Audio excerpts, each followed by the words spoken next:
Snake monster Basilisk. It is a giant poisonous snake, also known as the king of serpents. It is a magical creature that can only be cultivated artificially. It is said that the despicable High Herbo was the first person to cultivate the basilisk. According to relevant records, it only needs to hatch a male egg under the body of a toad to hatch this creature called a basilisk. The basilisk can grow to more than 20 meters, with dark green skin and yellow eyes. Its eyes can instantly kill any human or animal that makes eye contact with it. The surface of the basilisk skin is covered with scales that deflect spells. Their Achilles' heel is the rooster's crowing. A crystal necklace on Elena's chest was also petrified, which is logically impossible. But if she saw the basilisk through the reflection of the crystal, it would make sense. Snape also fell silent when he heard this. He knew there was such a possibility.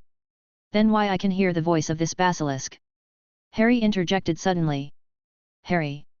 Dumbledore immediately interrupted Harry's inquiry. Minerva, please escort them back, I think they should rest.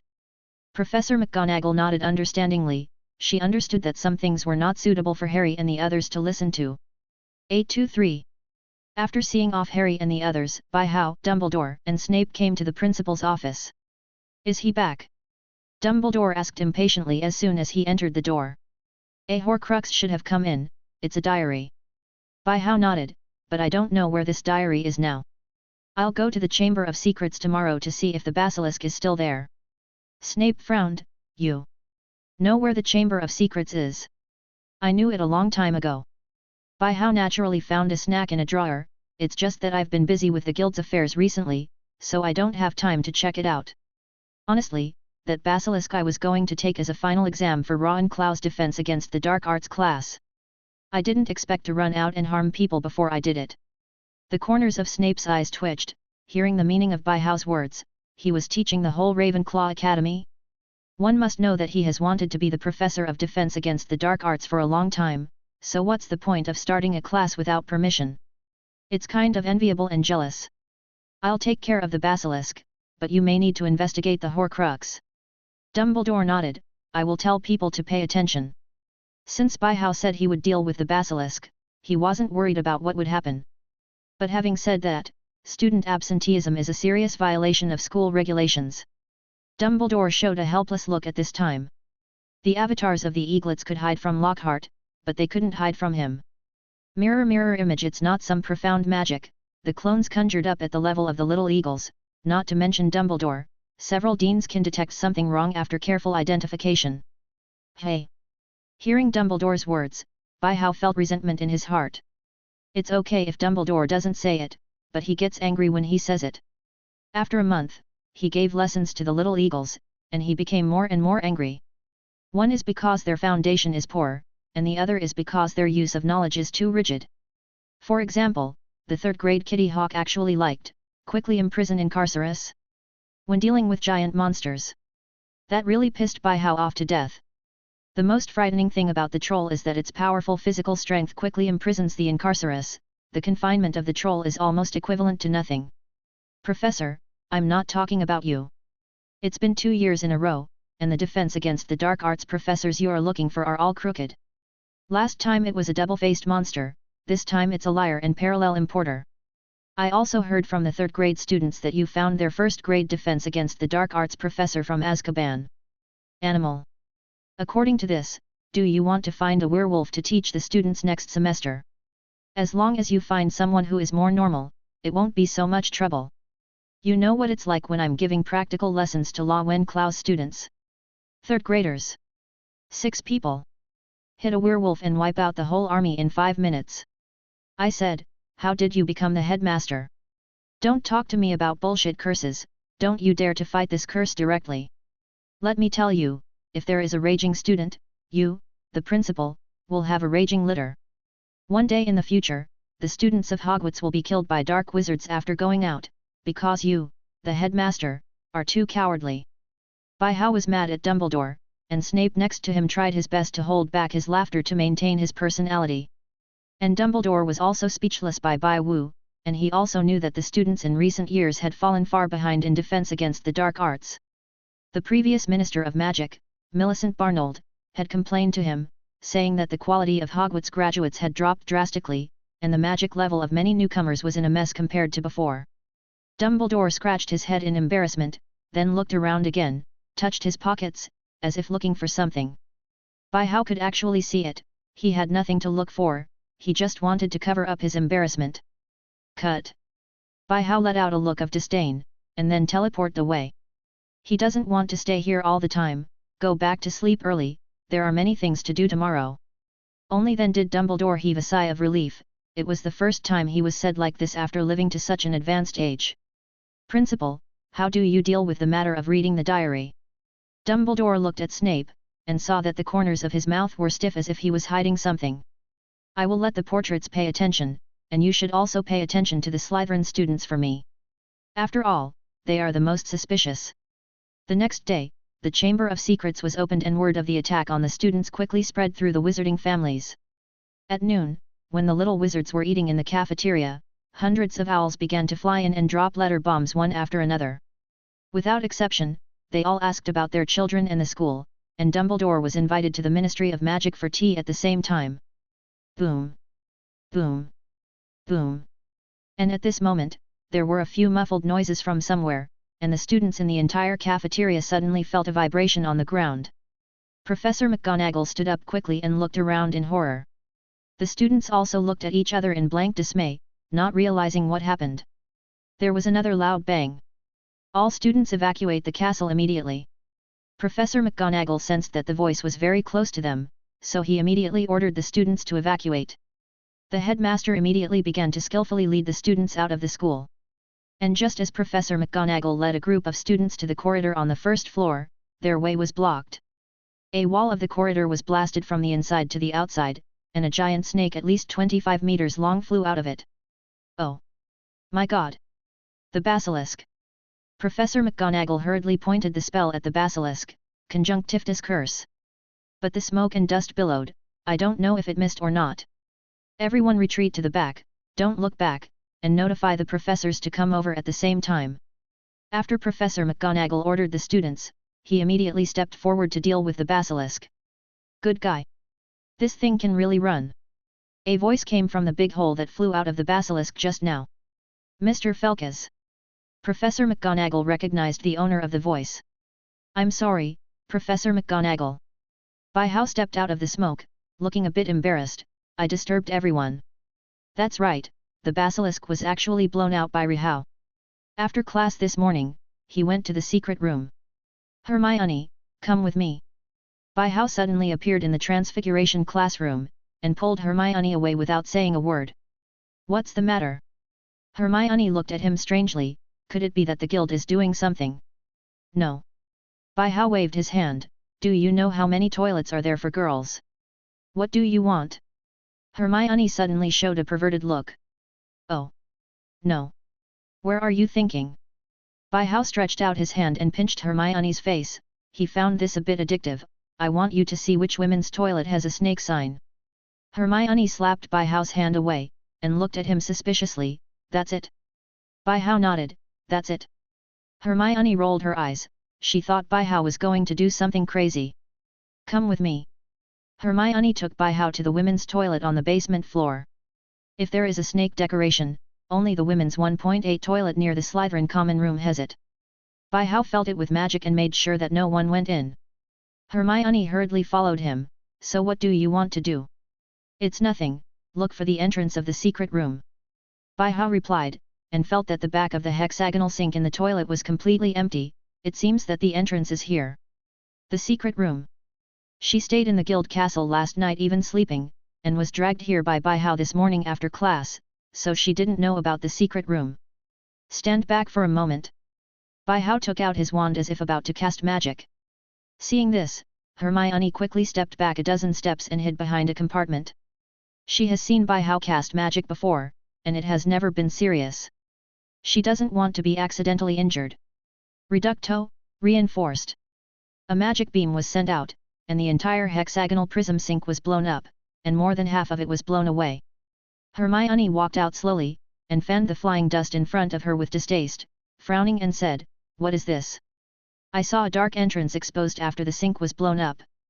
Get out of here first, I'll go down and have a look. After saying that, How was about to jump down, but suddenly felt a force pulling him back. Bai Hao turned his head and looked at Hermione suspiciously. What are you doing? Hermione tugged at his clothes. You tell me what this is first. Tisk. How troublesome. Bai Hao rolled his eyes. I don't have time to explain to you now, you will know when I come back. Then, without any explanation, Hermione was transferred away by magic. Ouch! Hermione touched her sore buttocks, and Bai Hao transferred her to the guild. Bastard Wu! Bai Hao looked at the dark hole, jumped down, and sealed the entrance with rock magic to prevent the basilisk from running out. The environment at the bottom of the cave is very humid and dark, and the crisp clicking sound of the feet is very abrupt here. It stinks. As soon as he got down to the bottom of the cave, Bai Hao quickly covered his nose, and then cast a bubblehead curse on himself. The smell down here was terrible, a mixture of Japanese ammonia and rancidity. Lumos maximum. Bai Hao released the magic, and a ball of light floated out, illuminating the dim environment brightly. He lowered his head and looked at his feet. There were all fish and mouse bones. The clicking sound just now was the sound of bones being broken. Is the intestinal system of this basilisk so weird? After eating it, it will come out as a complete bone. Then he looked up and looked around. He was in the middle of the intersection of pipelines. 4 pipelines in different directions lead to unknown places. Bai Hao took a look with hawk eye. The entrance of secret room 24 is not far away. Go through the pipe on the left and walk through an underground cave. Hey! What a big snake skin! Bai Hao had just walked to the middle of the cave when he saw a huge snake skin lying on the ground, which must have been cast off by a basilisk. Adhering to the principle of passing by, don't miss it, go shopping in the wild, and don't grow any grass, this snake skin was put into Bai Hao's pocket. Should be very valuable. When we came to the entrance of the secret room, it was a circular metal door, a bit similar to the door of a bank vault, revealing the heavy metal feeling everywhere. It is locked by 7 snakes biting the edge of the door, and there are some unknown runes on the edge of the door. The door must be opened by someone saying open in Parcel tongue. Bai Hao doesn't know Parcel tongue, so he can only use the old method. A blazing flame burst out of Bai Hao's right hand, and he punched out, Dragon Iron Fist. The entire cave reverberated with violent explosions and the faint sound of dragon chant. After a while, the smoke dissipated. Fuck! It's useless. Bai Hao saw that the door of the secret room hadn't even moved. He knocked forward curiously, to see if the color of the metal might not be made by alchemy. It may be that Slytherin was also worried that someone would stumble in by mistake and break into the door violently, so they used alchemy to create this door. But it doesn't matter, your gate was made with alchemy, so the stone that fixes the gate next to it can't also be made with alchemy. Decompose. The white magic circle of shattering magic lit up, and a stone next to the door of the secret room was broken down into powder, forming an entrance more than 2 meters high. Bai Hao walked in, and the first thing he saw was a long and flat stone road, and on both sides of the road were 7 snake-headed stone statues grinning their fangs, revealing their letter. Walk along the cobblestone road to the end and you will see a huge stone statue of Salazar Slytherin.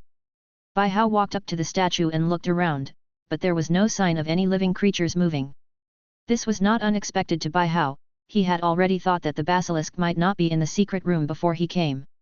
So he poured a large bucket of dead fish that he had prepared in advance on the ground, and the strong fishy smell should attract the basilisk. Bai Hao found a hiding place on the top of the cave, silently waiting for the arrival of the basilisk. Coming! Sure enough, within 10 minutes, Bai Hao heard a rustling sound, and a huge basilisk crawled out from a dark place. But the basilisk did not eat the bait immediately, but waited and watched not far away. The IQ of this basilisk is not low. Do you feel that I added something to the bait? Bai Hao found that the basilisk was very vigilant, and he added a powerful sleeping potion to the bait. According to Snape, this kind of potion, not to mention the basilisk, would have to lie down for 2 days when the dragon came. Bai Hao didn't act rashly, seeing the basilisk's eyes would kill him instantly, he didn't know if he could withstand this ability.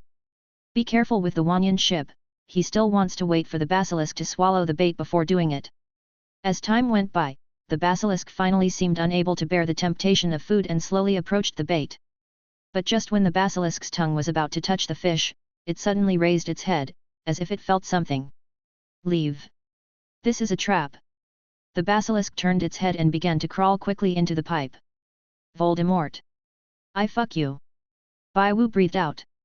As soon as he saw the basilisk move, he guessed that the basilisk must have received the order from the parcel tongue. Now the only thing that can command the basilisk in Hogwarts is Voldemort's horcrux. Although the body of the basilisk is so huge, its crawling speed is very fast, and it quickly disappeared into the darkness. Bai Wu hurriedly followed. If he couldn't catch it this time, it would be more troublesome. Voldemort would hide it. The pipes of Hogwarts are crisscrossed and extend in all directions, which is the home field of the basilisk. The basilisk is constantly switching escape routes, and Bai Hao, who is chasing after it, can usually only see the basilisk's tail. He couldn't increase the speed of pursuit. Just when he was turning a corner, he didn't react and broke a stalactite. Night. A faint blue figure flew out from Bai Mei's chest. Stop it for me. Yu Ye flapped its wings and flew towards the basilisk quickly. In this place, its speed was faster than the basilisk. Soon, Yu Ye flew in front of the basilisk, and instantly became bigger, blocking the way forward of the basilisk. The basilisk was forced to stop. Dragon Emperor roars, Dragon Emperor roars. A huge pillar of fire rushed towards the basilisk along the pipe. At this time, the young wizards dining in the Hogwarts cafeteria felt the first shock. The pillar of fire missed the basilisk, which fled upwards.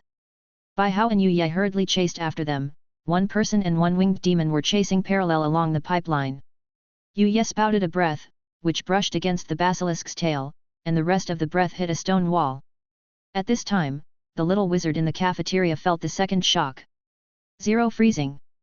The blue magic circle lit up, and the severe cold instantly filled the pipe, freezing the basilisk that was running away. Run! Let me see where you are going. Bai Hao looked at the long ice sculpture at the other end of the pipe, and touched his head. Just now, he flew too fast and hit the wall several times, scratching his clothes. Click! Hey! What the hell? Bai Hao suddenly heard the sound of ice cracking. Looking up, I saw the ice on the basilisk began to petrify and fall off. Dragon Emperor roars, Dragon Emperor roars. Seeing this, Bai Hao immediately activated his magic. Even if he roasted the basilisk today, he couldn't let it escape, otherwise he would really lose his life. Boom! At this time, Professor McGonagall began to organize the evacuation of the students. Hiss! The basilisk screamed. Although the high temperature of the flame made it very painful, the stones covering its body greatly reduced the damage of the flame to it. You bananas so head! No one said before that the petrification ability of the basilisk can actively act on matter. Bai Hao's face turned black. This is different from the basilisk he knew. Fire cold tide, ice tide. Bai Hao didn't hold back, and directly launched super magic. The severe cold instantly froze the pipes of the entire Hogwarts. And this is a terrible time for the little wizard who is going to the toilet. Can you imagine being suddenly frozen while urinating? Not to mention some plus-sized ones. The basilisk was frozen again, but it was beginning to fear. It is urging the greatest natural ability, and the ice on its body begins to petrify again. But Bai Hao won't give him another chance. 367 He rushed up so violently that he hit the iron fist of the fire dragon, and directly blasted the snake and the wall away. A huge hole was punched in the pipe wall, and suddenly dazzling sunlight shot into the dim pipe. Bai Hao twisted his neck. Good guy. This thing can really run. Mr. Felkes. Professor McGonagall's voice came from outside the cave. Bai Hao walked through the smoke and dust. Excuse me, Professor McGonagall. Surprised everyone. This, you'd better explain it to me. Professor McGonagall felt her blood pressure rise rapidly, and she really couldn't forgive the problem student in front of her this time. In the past, no matter how good Bai Hao was, he still had a sense of proportion when making troubles. But this time is different. Not only did it cause serious damage to the school, but it even recruited a basilisk to come out. Professor, now doesn't seem like a good time to explain things. Bai Hao pointed to the basilisk rolling on the lawn not far away and screaming in pain. Let's talk about this basilisk at least once we've dealt with it. You wait for me. Professor McGonagall was furious, and after finishing speaking, he wanted to go up to deal with the basilisk. Professor, you can just protect the students. Bai Hao smiled and held Professor McGonagall. I'll take care of this basilisk. Before Professor McGonagall could react, Bai Hao rushed forward. Crazy growth over growth. A green magic circle lit up under the basilisk, and thick vines rose from the ground, instantly binding the basilisk to the ground. The basilisk struggled wildly and activated its petrification ability, and the vines began to break. Giant hand. Bai Hao launched his magic again. A giant rock hand drilled out through the brown magic circle, and punched the basilisk 7 inches in the face. Hiss ha ha ha. The basilisk let out a scream, but the giant rock hand smashed down again. Boom. This time, the force was so great that the basilisk was smashed into the soil, and the monster finally passed out. 30 seconds to resolve the battle. Bai Hao waved back with a smile, Professor McGonagall, it's all right. Professor McGonagall stepped forward cautiously, and saw the battered basilisk. She turned her head and looked at Bai Hao angrily, Mr. Felkes, is it time to explain? Ah ha ha ha. Bai Wu scratched his head in embarrassment, and began to talk about what happened. On the other side, the students hiding in the distance heard nothing, and a few bold students began to return to the scene of the incident quietly. That's Bai Hao Felkes and Professor McGonagall. A Gryffindor looked over from a distance, it seems to be all right. Shall we go up and have a look? Wait, what do you see next to the professor? It looks like a snake, but is the snake that big? What kind of magical creature? I don't know, but it looks like it has been resolved, go back and let everyone know. It is good. The 2 Gryffindors then returned to inform the students that they were all right. Balaba, that's how things happened. Bai Hao said things quickly and briefly. And now Professor McGonagall not only feels high blood pressure, but also has a splitting headache. You mean you magically froze the drains in Hogwarts in order to prevent the basilisk from escaping? Bai Hao nodded proudly, yes. Professor McGonagall suddenly felt his blood rising, and he staggered a bit. Oh, Professor! What's wrong with you? Bai Hao quickly supported Professor McGonagall. Filks! What's going on? At this time Snape and the other 2 headmasters also rushed over, followed by the little wizards, all stretching their necks, their eyes full of curiosity. Oh! It's a basilisk! Professor Feelaway jumped up in surprise when he saw the basilisk beside him. Could this be the basilisk that attacked the students yesterday? Professor Sprout also heard Bai Hao's words in the corridor on the 4th floor yesterday. Severus, I'll leave this to you, I think I have to go to Madame Pomfrey. Professor McGonagall pressed his temples after speaking, and was supported by several Gryffindor girls sent to the infirmary. It seems that this time Bai Hao's actions made Professor McGonagall very angry. Mr. Felkes. Snape also looked at Bai Hao with a slightly horrified expression. This time the incident was too big. Who would have thought that he said to deal with the basilisk, but then directly beat the basilisk out of the castle? So many students have seen the news that there are extremely dangerous magical creatures in the Hogwarts School of Witchcraft and Wizardry. The news will spread all over the sky tomorrow, and they don't know how many troubles there will be. I have to explain again. Bai Hao sighed, and quickly explained the matter again.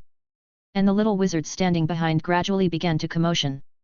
Oh my god, Felkes actually solved a XXXXX level magical creature by himself. Professor McGonagall won't solve this by himself, and then Felkes will take the credit for himself. That Slytherin over there, do you dare to question our Eagle Lord again? Think about it with your troll brain, this kind of credit can be claimed. Suck. Can this magical creature called a basilisk be eaten? After a while, several professors fell silent after hearing Hao's words. Although things are making a lot of noise now, the original intention is good, after all, the threat of the basilisk has been eliminated. Snape walked up to the basilisk, touched the scales with his hand, and then attached his ears to the basilisk's body. Professor Snape, what are you doing? Bai Hao asked strangely. Snape stood up, just to make sure, it's dying. What? Hearing Snape's words, Bai Huang became anxious, and ran to the basilisk like a fly, and opened the hawk eye to observe the inside of the basilisk. I saw that the heart of the basilisk had burst, and a lot of blood flowed out from the heart. Finished the ball. Those 2 hits just now were too hard. He didn't expect to kill the basilisk. Wow! Don't die! Bai Hao stretched out his hand and began to cast sky healing magic, and the blue magic circle covered the entire basilisk. You are the final exam I prepared for the little eagles. Such a good material, if you die, you have to wait until the exam is over before you die. The little wizards not far away heard Bai Hao's screams, and most of them didn't understand why. Kitty Eagle? Do you mean La Wen Ki Luo? Everyone looked at Ravenclaw in unison. I saw that all the little eagles had turned white, and they froze in place as if they had been petrified, as if they had been looked at by a basilisk through a mirror. What did the Eagle Lord just say? Is this huge monster preparing for our final exam? Is the Eagle Lord joking? Must be joking, right? You Basilisk, die quickly. Don't let this beast come back. The above is the common aspiration of all the little eagles. But at this moment, a phoenix cry sounded in the air, and Fawkes brought Dumbledore back from the Ministry of Magic. Just now he received news from the Ministry of Magic that the Basilisk had appeared at Hogwarts, and he immediately set off and rushed back. Fortunately, he brought Fawkes with him, so he could be a little faster than the people from the Ministry of Magic who came later. Everyone, go back to the dormitory immediately, and can't leave the lounge without the professor's instructions. The students looked at each other. Although they are very curious now, but listening to the principal's tone, it seems that it is not good to stay here. So they went to their lounge one after another, while the little eagles were dragged away by the little badgers. Hey! Fortunately, he didn't die.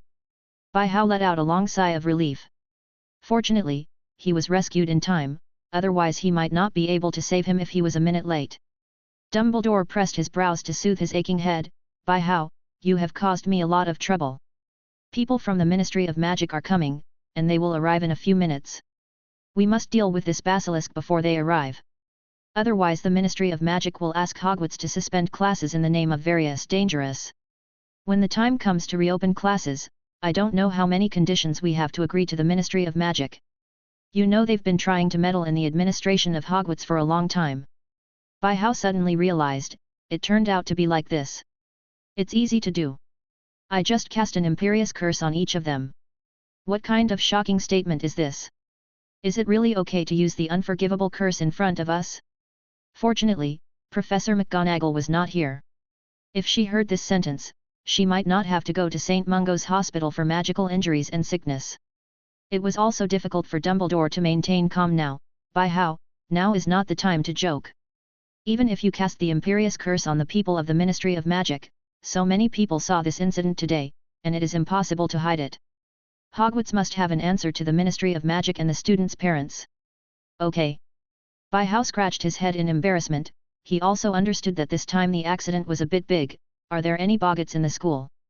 Dumbledore's eyes lit up. Boggart? This might be a good way to fool people. Where's the basilisk? Where's the basilisk? A few minutes later, Fudge arrived at Hogwarts with a dozen or so Aurors, but all around them were intact. Dumbledore calmly pointed to the basilisk beside him. That's it, but I'm going to tell you it's a Borg. Boggart. Fudge looked suspicious. Didn't you mean the basilisk? Dumbledore nodded without changing his expression. Yes, Boggart. Actually, it's all a misunderstanding.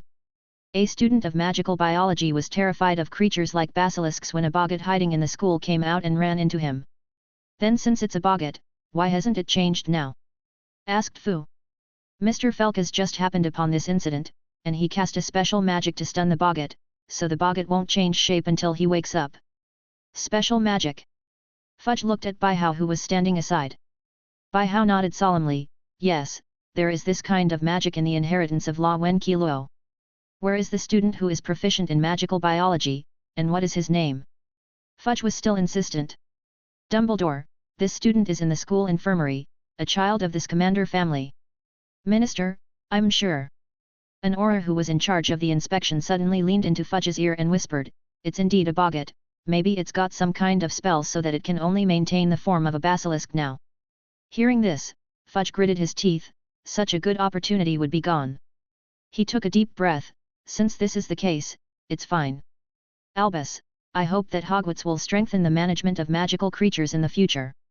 Although biological dangers like boggarts are not high, they may cause some trouble after all, just like this time. Please Hogwarts write a clear report to the Ministry of Magic, so that we can give everyone a reasonable explanation. Lees. Dumbledore nodded, okay. Okay. Fudge left with people and Dumbledore and several professors finally breathed a sigh of relief. Bai Hao, I hope you won't be so Zhongyang next time. Dumbledore pressed his temple, if similar incidents happen a few more times, I'm afraid I'm going to see Merlin. Oh. Got it. Bai Hao nodded. Then Dumbledore left to deal with the follow-up matters. He just heard that many students were frightened when they went to the toilet, and he didn't know what was going on. Bai Hao stretched his waist, and pulled out the basilisk that was buried in the ground and poured the sleeping potion. He is going to find a place to raise it in captivity. He is very experienced in raising magical creatures. You can see that Yuya is well cared for by him. By it. By the way, how about the Dark Knight? Where did Yuya go? Bai Hao suddenly realized that his little pet was gone, and it disappeared after coming out of the pipe. Could it be? Bai Hao looked at the big hole that had just been repaired in embarrassment. He remembered that when he cast Ice Tide, he froze Night in the pipe together. At this time, Yuya had already broken free from the ice, and was looking for a way out in the pipes of Hogwarts alone. Okay. Here it is. After Bai Hao brought Yuya back, he discovered a hidden canyon about 30 kilometers away from Hogwarts. The canyon is neither big nor small, but there is water and food. Even if Bai Hao doesn't take the initiative to feed, the basilisk will not starve to death here. The two ends of the canyon were closed, and the unconscious basilisk was placed on the ground. In order to prevent some idle muggles from running here, Bai Hao cast the muggle-repelling curse here, and then set up a teleportation magic circle here to prevent him from rushing here quickly. After arranging all this, Bai Hao returned to Hogwarts again. Because the incident at noon was too loud, the little wizard hadn't been released from the lounge yet. Bai Wu used light and shadow magic to inform Hermione that the guild members' membership activity this afternoon had been changed to tomorrow, and then came to the principal's office again. Bai Hao, what happened to that basilisk? Dumbledore sensed Bai Hao's arrival instantly. Bai Hao induction spell find out, Dumbledore created it himself, otherwise he would be startled by the elusive Bai Hao from time to time, whoever can bear it. Oh! I hid the basilisk in a hidden canyon. Voldemort shouldn't be able to find it there. Even if he finds it, I can rush there as soon as something happens to the basilisk. While talking, Bai Hao started picking up Dumbledore's snacks again. Is there anything about the horcrux? Dumbledore shook his head. The portrait did not find any suspicious people or students. Even if there is, with Tom's ability, we can easily pass our investigation. Bai Hao puffed his cheeks. Maybe I have a way. Dumbledore looked up. What way? I have a magic source that can detect abnormalities. You just need to gather the students together, and I can find out as long as they have horcruxes on them. Dumbledore raised his eyebrows. Can't you cover the entire 227 Hogwarts with your ability? Bai Hao gave Dumbledore an angry look. Of course I can cover the whole Hogwarts with magic. But Professor, you also need to know one thing. The magic school under our feet is a castle that has existed for nearly 1,000 years. Do you know how many abnormal magic sources there are? That's not counting some places that magic can't detect, such as the room of requirement on the same floor as your office. Dumbledore nodded with a look of pity. Okay. I think we can use today's dinner time to gather the students together by explaining the reason for the basilisk. I'm fine. Bai Hao shrugged, but I also advise you not to have too much hope. What happened at noon today has already alarmed the snake. At that time, the basilisk was most likely to accept the order of the Parseltongue to escape. At that time, I was too busy chasing the basilisk, and didn't pay much attention to whether the horcrux was nearby. Dumbledore has a bit of a headache. Hogwarts is neither big nor small, but it is not easy to find a diary that can actively hide. But it's worth trying anyway. Okay. Whatever you like. After saying that, Bai Hao turned around and was about to leave. One more thing. Dumbledore stopped Bai Hao, his tone full of helplessness. Can you defrost the castle's pipes? Now the house elves are too busy dealing with the effects of your magic. Ah ha ha ha. Bai Hao smiled awkwardly. He suddenly remembered that because of him, the drainage pipes in the entire Hogwarts are now in a state of complete strike. Don't worry, Professor. Seif, I'm going to go to the secret room to see later. The ice in the pipe is just a matter of fire. Dumbledore frowned. It's okay if Bai Hao didn't say it, but his blood pressure went up when he said it. Set fire to pipes? This student didn't attack lightly or seriously. When the time comes, I'm afraid the whole school will be blown up. Dumbledore waved his hand with a headache. Forget it, let me handle this. Bai Hao nodded suspiciously. Oh. Okay. Why did you deal with it yourself again? Isn't it the quickest way to go down the fire? Came to Slytherin's Chamber of Secrets again with doubts. Bai Hao came here to check if there was anything left in Slytherin. What if he guessed wrong before? Maybe the legacy of Slytherin is really here? Observed around. So far, only the Slytherin statue has the greatest potential. Bai Hao's pupils instantly turned into vertical pupils. But the picture entering Eagle Eye only has an ordinary pipe and an air chamber. The air chamber is full of bones of small animals, it should be the place where the basilisk rested and ate. Is it really not? Bai Wu frowned, which made him a little disappointed. Slytherin left behind the legend of the Chamber of Secrets, waiting for the heir to open it. There is only one basilisk left here? Shake your head. Forget it, if you don't have it, you don't have it. I came here with the mentality of giving it a try. Bai Hao turned around and prepared to leave the secret room. Tick. Tick. Hey. A sound of water droplets suddenly caught Bai Hao's attention. He suddenly remembered that the symbolic element of Slytherin House is water, which can be seen from the fact that the lounge and the secret room are built in dark and damp places. The water flows downhill. X. Bai Wu activated Eagle Eye again to look at the ground. I saw that there was a dark pool about 10 meters below the secret room. There is also a stone platform in the middle of the dark pool. On the pillars of the platform, there are 7 snakes winding upwards until the heads of the snakes gather in the center of the stone platform. I found it. Bai Wu jumped up excitedly, but it seems that there is no entrance. He looked around, and there was a solid space between the dark pool and the secret room, and there was no passage to go down. The old way. Decompose, decompose. The white brilliance of shattering magic lit up, and a large black hole suddenly appeared on the floor of the secret room. Lumos, Lumos maximum.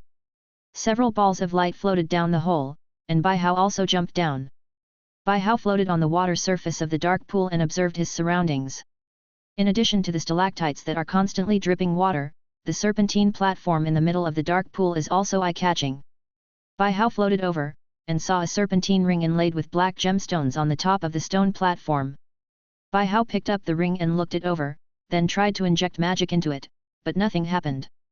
He thought again, and squeezed a drop of his own blood from his finger onto the ring. This time, the snake pattern on the ring flashed red for a while, and then calmed down again. Bai Hao saw black lines all over his head. He figured it out, the red light just now was the ring testing the blood, and this ring may only use the blood of the descendants of Slytherin to reveal the secret inside. But he couldn't go to Voldemort to borrow a drop of blood to come back. Besides, do those nose sockets have a body now? They are all remnants of souls lingering on their last days. Bai Hao sighed and put the ring away. It doesn't matter, there will be a long time in the future, and there will always be an opportunity to bleed Voldemort. And he discovered just now that the gems inlaid on the ring are the most important, and the snake pattern on the ring is only used to confine the gem's ability and detect the blood. But Bai Hao didn't dare to act recklessly, who knows if Slytherin has any backhands on this ring. In case the gems are forcibly taken out by violent means and the gems are burned together, then I will be busy in vain, and the gain outweighs the loss. Probably have to meet the master alchemist who lived for hundreds of years, but is he still alive without the Philosopher's Stone? Bai Hao left, but he didn't notice at all that the moment the ring was taken away, the stone walls around the dark pool suddenly trembled extremely slightly. A stone fell and hit the calm water, splashing a splash. A black scale leaked from the cave wall. Before I knew it, it was dinner time. The little wizards were finally released, and everyone was still talking about the basilisk at noon. Professor McGonagall has already taken some joy potions from Madame Pomfrey, at least she won't feel her blood pressure is high because of being angry. Ding! Ding! Ding! Professor McGonagall knocked on a goblet as usual. Students, please be quiet. The little wizards suddenly fell silent.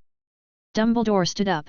Students, I now want to give you an explanation about the basilisk at noon today, blah blah blah.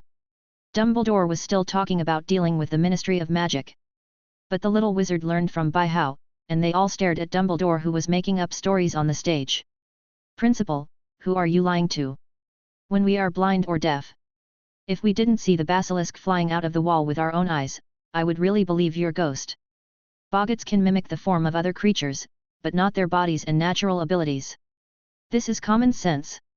If the basilisk had really been transformed by a boggart, it would have risen to heaven on the spot. And we heard several professors say the word basilisk more than once at the scene. Bai Hao Felkas was clamoring to use this basilisk as La Wen Qiluo's final exam. We all hear this clearly. So can this claim be more believable? Can you? Hello? Answer the phone. Dumbledore talked nonsense in a serious manner. He didn't think that this rhetoric could fool the students, but it would do if it could fool the Ministry of Magic. And the dinner ended in such a muddle-headed way. Watching the students leave, Dumbledore walked up to Bai Hao. How is it? Bai Wu spread out his hands, as expected, I didn't find it. Dumbledore nodded regretfully. Although he didn't have much hope, he still had to try it. However, Bai Hao changed the subject, I didn't find the horcrux, but I did find someone who had been in contact with the horcrux. She has residual magic power, which is almost exactly the same as the magic power when Wen Qiluo's crown was still a horcrux. Dumbledore's eyes flashed, who is it? On the other side.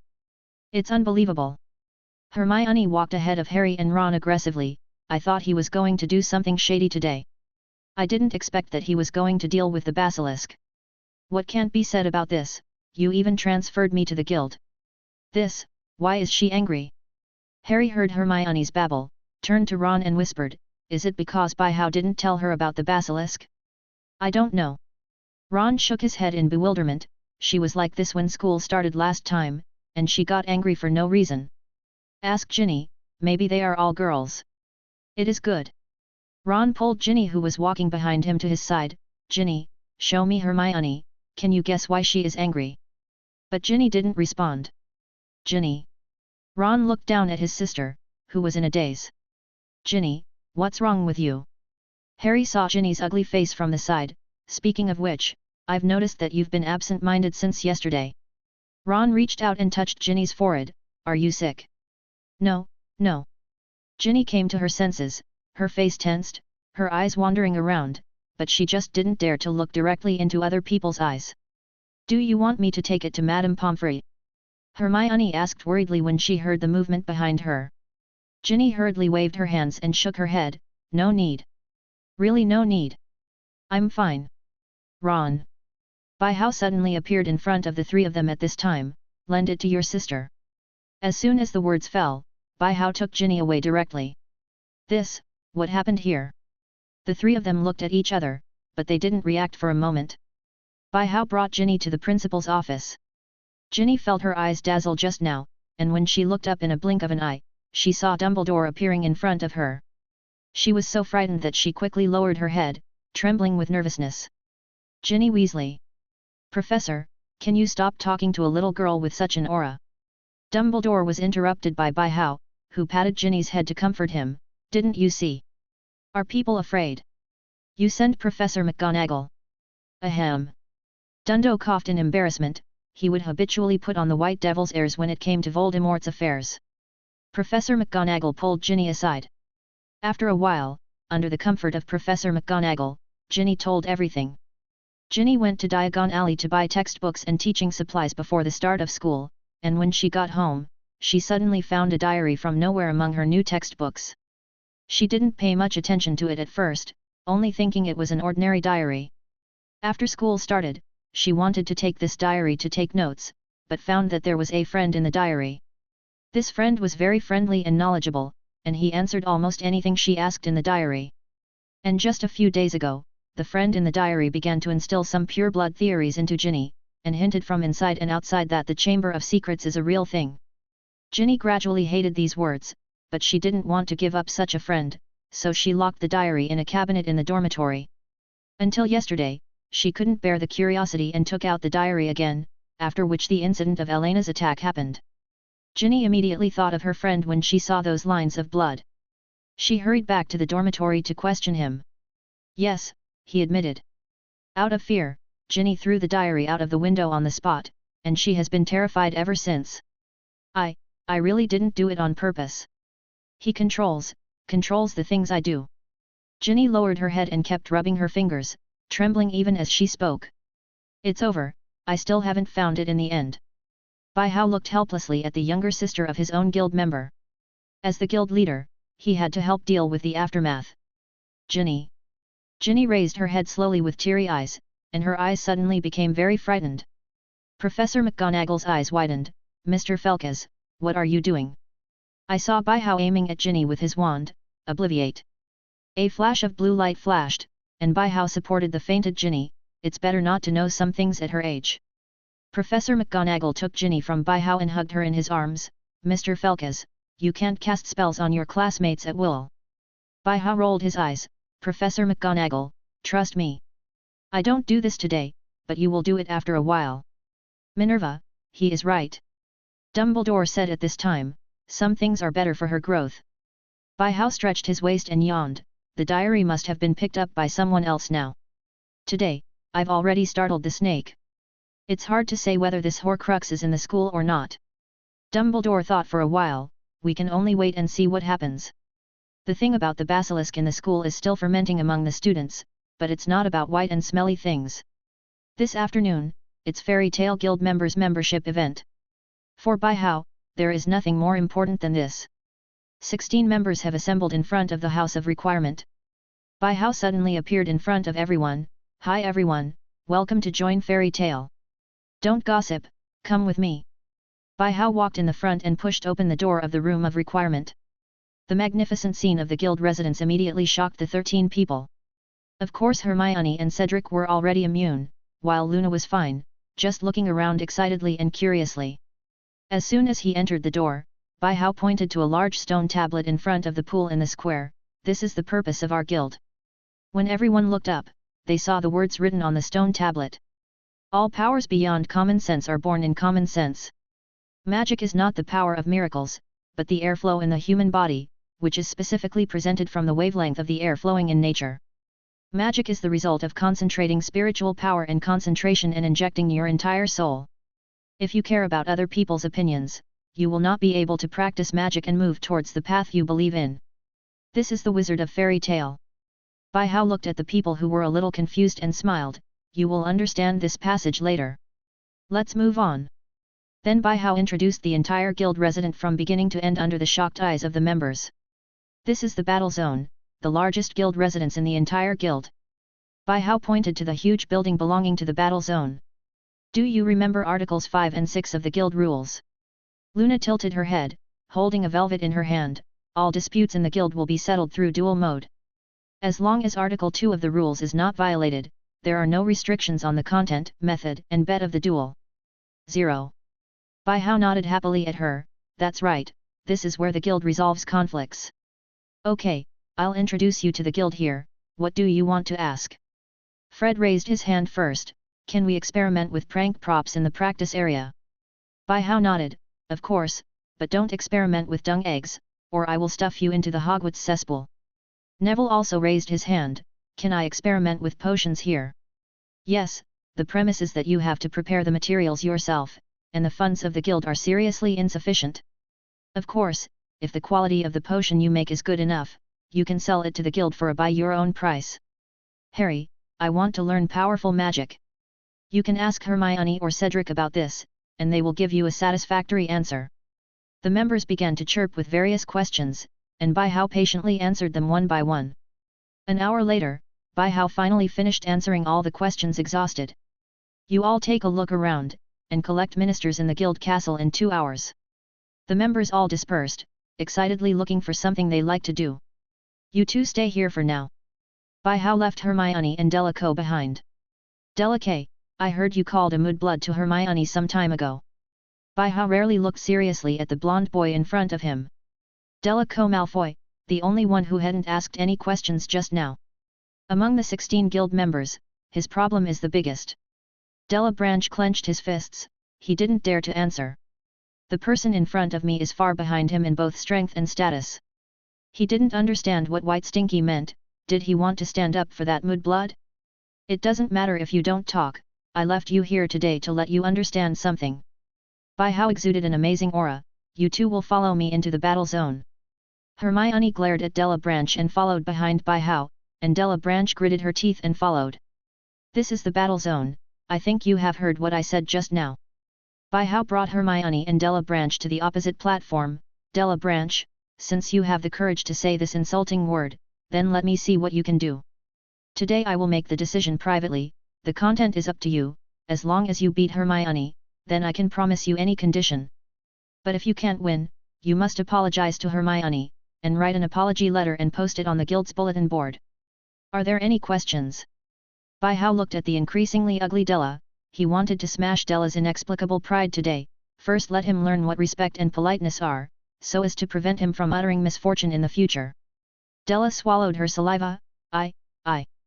Why should I listen to you? I don't want to. Bai Hao narrowed his eyes. That means you dare not. That's fine. If you don't accept it, the guild will definitely not accept your existence, because you don't know how to respect others. I will announce the reason why you were expelled from the guild. Draco Malfoy was expelled from the guild on June 27 because he did not dare to accept the challenge of a hemp-seeded wizard. You can guess what the other Slytherins will think of you then. Della glanced at the confident Hermione who was standing aside, and then thought about it. If it was really known that he dared not even accept a Mudblood challenge, then he would definitely be ridiculed to death. Okay, I agree. No one is afraid of anyone. Della agreed as soon as he gritted his teeth, and he didn't think he would lose. Bai-Hao nodded with a satisfied smile. Okay.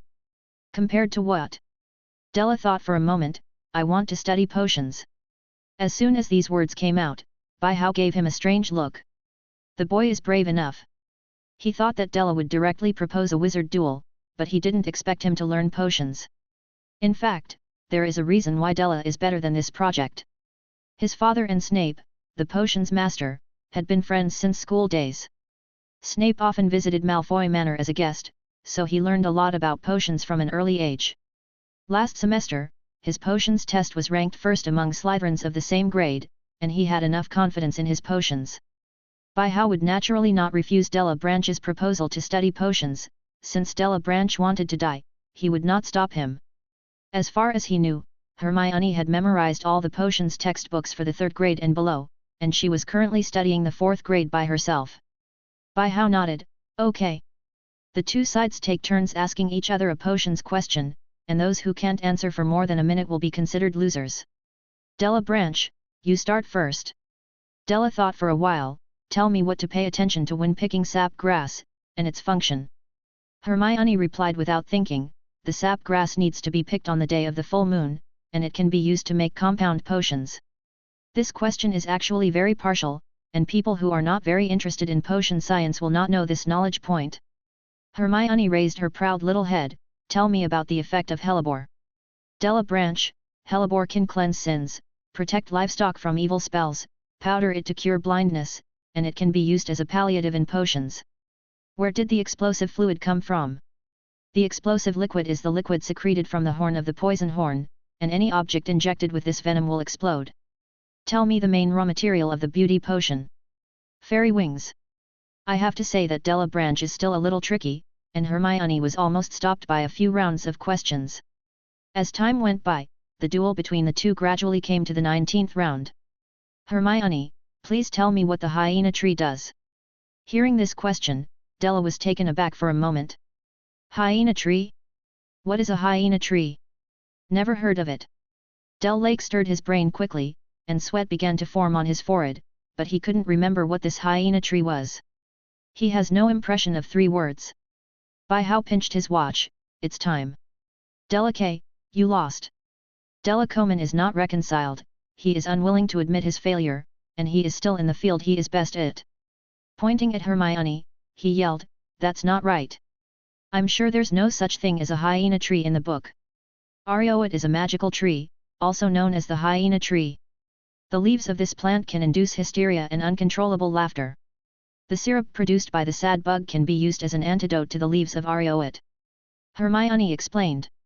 I think you must know what Audiobooks is, so I put it another way. This question is a common question in the O.W.L exam. Bai-Hao looked at this proud little witch in shock. Whoa! O.W.L exam. Is this girl so curly? She started reading O.W.L exam books when she was only in the 2nd grade. That doesn't count. Let's do it again. Della was anxious. I can definitely win if I do it again. Bai-Hao shook his head. Della K, you have already lost. The content of this confrontation is up to you to decide, and I think this is also your strong point.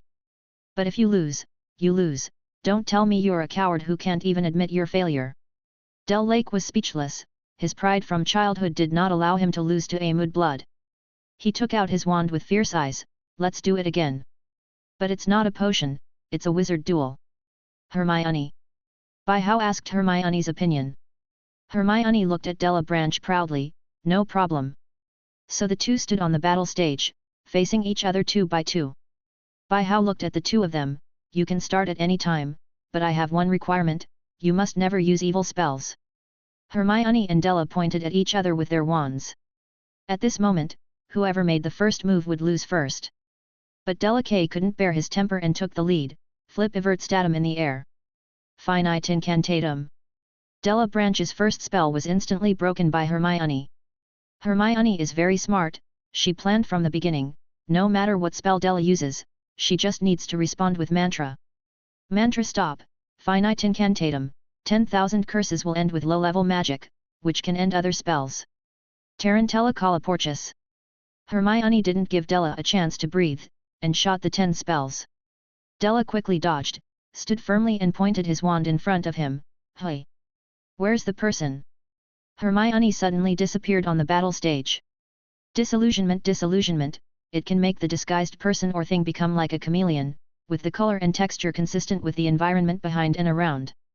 Looking at Della who was anxiously observing the surroundings on the stage, By-How shook his head. Hermione is getting a little nasty. Where is it? Della turned his body wildly, holding a magic wand and pointing in various directions randomly, he was guarding against the magic spell that would fly towards him at an unknown time. Snapped. Suddenly, Della felt a pain in his hand, and his wand was knocked off. But before he could react. Ah! Della fell to the ground in pain, his nose was punched, and bright red nosebleeds flowed down. Silence Silencio, you can make yourself do things without sound. You lose. Della Branch held his nose and looked up, only to see that Hermione had pointed her wand at him. You cheated. Della was furious. The duel took less than 3 minutes from start to finish, we are wizard duels, not fights. Della do you think you wouldn't lose if Hermione used the spell just now? By-How came up from the stage, it's the same when she used the disarming curse to kill your 2.0 spell. Hermione put away her wand, I would like to accept the bet, don't try to renege. Get up. By-How pulled Della up on the ground, and then pulled his hand covering his nose, get your hands off. A burst of blue light flashed, and Della felt that his nose was no longer bleeding, and the blood on his face had disappeared. To be honest, just now he was a bit of a wolf. Della Branch, you need to fulfill your promise. A few minutes later, Della walked out of the battle area blushing. I said, why did you ask me to do so many things? Hermione asked her own question. The confrontation between her and Della was actually arranged by By-How in advance. Della has passed the test of the guild, so he is a member of Fairy Tale. By-How explained with a smile, his nature is not bad, but Song needs some correct guidance. He actually longed for a real friend. The 2 hours of free activities have arrived, and the guild members have returned to the guild castle one after another. By-How first engraved the guild seal on the members, and then introduced the magic circle to everyone. This is the magic circle. By-How dragged a small red magic circle in his hand, and a fireball was suspended on it. This is a benefit that can only be obtained by joining Fairy Tale. If you want to learn, you can go to the library, where there are all the basics about magic circles. Of course, the magic circle is more difficult to learn, so everyone must integrate it with reality, and at the same time, you must not miss the Hogwarts courses. You can ask Hermione and Cedric the specific questions in the process of learning the magic circle, they have already started. And you can ask me about the spell anytime. President. At this time, a petite and lovely girl raised her hand, excuse me, besides doing the things we like, what else do we need to do in the guild? This girl is Blanca Zoe from Hufflepuff, a quirky and naughty girl. When she was in the illusion, even if she was about to faint from hunger, she always comforted her friends optimistically, and told stories about the stars to encourage herself and others. Heard from Cedric that she loves astronomy. By-How pointed to the bulletin board with a smile and said, to put it bluntly, the guild is a place for everyone to improve their studies. Sometimes I will post some tasks on the bulletin board. You can get certain rewards after completing the tasks. The simplest reward is Gin Gallon. 24. There is pocket money to earn. Of course, if you have any difficulties, you can tell me. As long as it meets the requirements, I will turn your requests into tasks and post them on the bulletin board. Zhangqiu raised his hand, then will our guild continue to recruit people in the future? By-How nodded, of course, but the guild will not take the initiative to recruit members in the future. If anyone wants to join, just pass the guild test.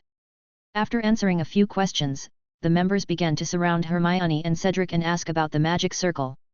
Except for one person. Luna walked up to Bai Hao with a porcini in her arms and a baby piggy on her head. Can I post quests? Luna said briskly, I want to find them. She handed Bai Hao a list with the names of all sorts of weird magical animals, moon frog, bubbles knot, crooked snork, heliopa, aguashijit, gnat hook, trembling maggot, harassing horsefly, big mouth color ballfish. The above are some magical creatures that only exist in folklore. Many people do not believe in their existence, and usually treat them as daily talk and jokes. Bai Hao smiled, of course. But who's to say that these animals don't exist?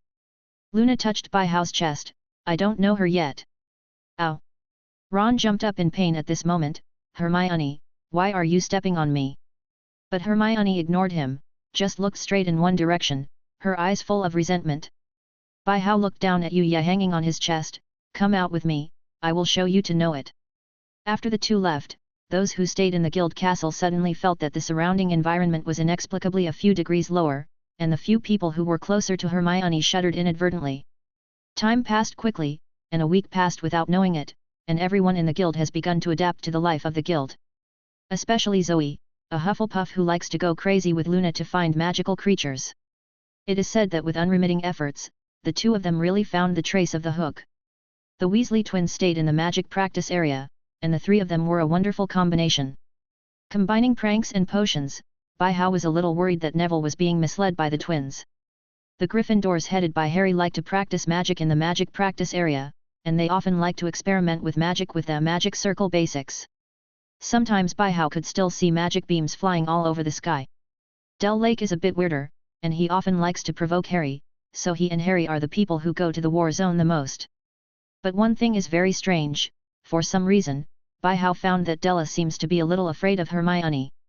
Cedric was the head of the trio of Hufflepuff boys, and he often wandered between the library and the kitchen with Justin Finch Fletcher and Ianth Stanley. They are indeed unique in cooking with magic. The Ravenclaws, on the other hand, like to stay in the library and have a Hufflepuff. Viola Birch's talent is extremely high. She comprehended the basic magic circle of the ice system by herself. To be honest, she is the little eagle among the little badgers. Bai Hao once wondered if the Sorting Hat was under the Imperious Curse, and even assigned a person who likes to read and study to Hufflepuff. Hey! Done! Bai Hao wiped the sweat from his forehead. Tonight was a night of thunder and lightning, and he set up a temporary magic gathering circle in a place not far from Hogwarts. There is something important that must be done tonight. Professor McGonagall. Bai Hao suddenly appeared in the Gryffindor Dean's office. Mr. Felkes, I've told you many times. Professor McGonagall was having a headache, please go through the main entrance when entering the office. Okay. Bai Hao nodded. He has always been proactive in admitting his mistakes, but he is determined not to correct them. Professor, I need your help with something.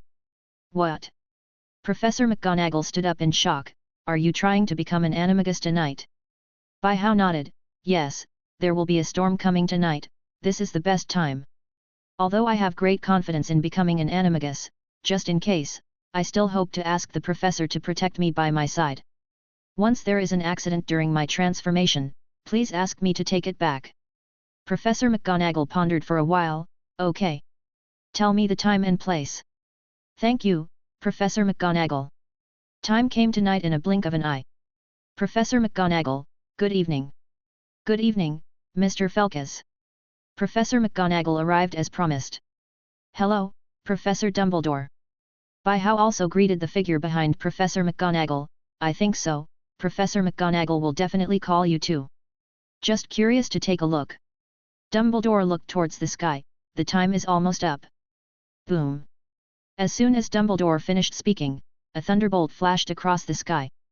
Bai Hao raised his hand, and a bottle of red potion suddenly appeared in his hand, with some mud sticking to the bottle. Professor McGonagall saw that it was time, so he hurried forward. Mr. Felkes, I still have to remind you. Animagus is a very dangerous form of shape-shifting magic. It is important to keep in mind that you must stay awake at all times during the transformation process, otherwise you will become a monster without consciousness. This is the experience and lesson of many who want to become animagus wizards. Bai Hao nodded with a smile, I see, Professor. He walked to the center of the magic circle, placed the magic stone on it, and began to activate the magic circle. The magic stone gradually glowed red, and the dazzling blue light of the magic circle illuminated the surrounding dark environment. Albus, what is he doing? Professor McGonagall was very puzzled when she saw Byhow's operation, which she didn't have when she became an animagus. Dumbledore felt the magic power coming from everywhere, and he seemed to understand what Byhow wanted to do. His expression became serious. I guess he wants to do something that people couldn't do before. Yes, Byhow wanted to complete the transformation of the first magical creature animagus by gathering a lot of magic power. It is generally believed in the current magical world that animagus cannot turn into any animal at will, and the animal it changes is related to the personality and weight of the wizard. Generally, each person can only become one kind of animal. There have been some natural animagus who can turn into two kinds of animals in the past. At the same time, the transformation of animagus is limited to non-magical creatures, and the transformation of magical creatures, such as phoenix, fire dragon, hippogriff, etc., will bring unpredictable consequences. It is thought that this may be due to the fundamental difference in the way magic works for wizards and magical creatures. But Byhow doesn't think so. He discovered it by studying previous cases of failed transfiguration magic creatures. These wizards have already shown the characteristics of magical creatures during the transformation process, but they often fall into a state of stagnation when the transformation is less than half. And because the wizard will continue to be influenced by the instinct of the deformed creature from the moment he starts to transform, so after a long period of freezing, the wizard's consciousness will be gradually replaced by the creature's consciousness, and then become a monster that is neither human nor beast. Byhow speculates that this may be because the wizard's own magic power cannot sustain the transformation of magical creatures. Magical creatures themselves have powerful power, so if you want to become them, you need to have enough magic power to support the transformation, just like a dragon egg needs enough heat to successfully hatch. That's why Byhow arranged the magic gathering array in advance. Although Animagus can't decide what creature to transform into by himself, he hopes that the huge magic power can further transform his transformation. Byhow took a deep breath, holding the wand to his heart, Amado, Animo, Animado, Animagus. Then he uncorked the bottle and quickly drank the potion. The moment the potion flowed into his throat, Byhow suddenly felt intense pain and 2 intense heartbeats. A creature began to appear in his mind, a bird with bright black plumage. The moment Byhow drank the potion, Byhow felt as if his whole body was about to be torn apart. Accompanied by the severe pain, a black figure emerged in his mind. Byhow is trying to stay awake, he can feel his body is changing. The clothes and accessories on his body gradually melted into his skin, bright black feathers gradually covered his whole body, and his bones began to dislocate. He could vaguely see himself shrinking. No. It's not enough now. Byhow knows that if the current situation continues, he can successfully transform into an animagus. But his purpose is not this, what he wants is transformation. World Tree. A colorful magic circle appeared behind him, and Byhow used the ability of the World Tree to forcibly push back the magic power of transformation that was acting on him. For the time being, Animagus's transformation magic power cannot form a complete magic power circuit, he needs enough time to condense the magic power to form a cycle change. The magic gathering array was running crazily, and the magic stone in the array was shaking violently. The magic storm suddenly rose, and the surrounding winds were violent. The storm clouds on the top had faintly formed a vortex with the accumulation of huge magic power. What happened here? In the Hogwarts castle 6 or 7 kilometers away, some young wizards also noticed the abnormality here. Albus. Is he trying to transform a magical creature? Professor McGonagall looked at the orc in the center of the magic storm in horror. As an animagus, a master of transfiguration, of course she could see what Byhow wanted to do. The speculation that wizards cannot complete the animagus transformation of magical creatures is due to insufficient magic power was actually raised as early as 700. But now the use of magic power in the wizarding world is limited to the wizards themselves, and the use of the original magic power in nature is almost zero. That's why today's magic circle believes in the conclusion that animagus cannot transform magical creatures. Dumbledore nodded seriously, yes, I guessed it from the moment he took out the Philosopher's Stone. It's too dangerous. Professor McGonagall said, frowning, you must know that even ordinary animagus need a strong will to resist the instinct of beasts, let alone magic. Thing. If you're not careful, Ferex will turn into a monster. She remembered that when she had just trained as an animagus, she often couldn't resist the temptation to catch mice and eat small dried fish in the state of a raccoon cat. We should trust him, Minerva. I think he knows what he's doing. Although Dumbledore said so, he still held the old wand in his hand and was ready to rescue Bai Hao at any time. With the blessing of World Tree, Bai Hao can clearly feel the magic power flowing in his body, just like analyzing the magic spell before, the magic power circuit of animagus is clearly visible. Huge magic power is being continuously compressed and poured into the magic power circuit by Bai Hao, and the magic power has begun to liquefy. It should work. Bai Hao thought to himself, and began to let go of the restriction on the animagus transformation magic power. Ah! Huge magic power instantly flooded every cell in his body, and now it's not just more severe pain. Bai Hao felt his blood started to boil. His body began to twist and deform, his bones were completely dislocated, and he turned into a blackbird soaring into the sky. Bai Hao turned into a raven, but it's not over yet. The excess magic power was running crazily, and golden flames began to emerge from Raven's body. It's impossible. Professor McGonagall had a trace of cold sweat on his forehead standing in the distance. What is his animagus? Dumbledore's expression was also very nervous, and now even if he and Minerva join forces, it is impossible to prevent Bai Hao from transforming this time. He glanced at the underground magic gathering circle, which had begun to be overloaded and cracked, but it is obvious that the current magic power is not enough to completely transform animagus in Songji. If it continues like this, there will be big problems. TNND, this time I played big. At this time, Bai Hao in the sky also felt abnormal pain. The tearing sensation in his body made him almost faint, and an abnormally violent consciousness was constantly impacting his brain. This time the transformation of animagus has completely exceeded his expectations. He is one of the rare time travelers, that is to say, he has always retained the blood of a flower planter. This time, his operation has accidentally awakened the ancient blood of flower planters in his body that has been passed down for thousands of years. Now he is in an extremely dangerous situation. If he really wants to transform into the direction of the ancient beast of the flower planter, his previous preparations are completely insufficient. The Huahua family all know that most of the monsters in Shanhaijing are natural disaster-level monsters, and a temporary magic gathering circle alone is far from enough to support him to complete the transformation. Can't go on any longer, the magic gathering circle is about to collapse. Dumbledore saw that the magic circle was already in a crumbling state, so he hurried forward. Minerva, step back. 11. Professor McGonagall looked at Dumbledore. Albus, what do you want to do? Dumbledore's pupils lit up, and the old wand in his hand waved forward. A dazzling white lightning hit the magic circle, and a white magic circle slowly rotated in front of Dumbledore. Dumbledore has forcibly stabilized the magic circle, but it won't be too long. Come on. Come on. Hold on a little longer.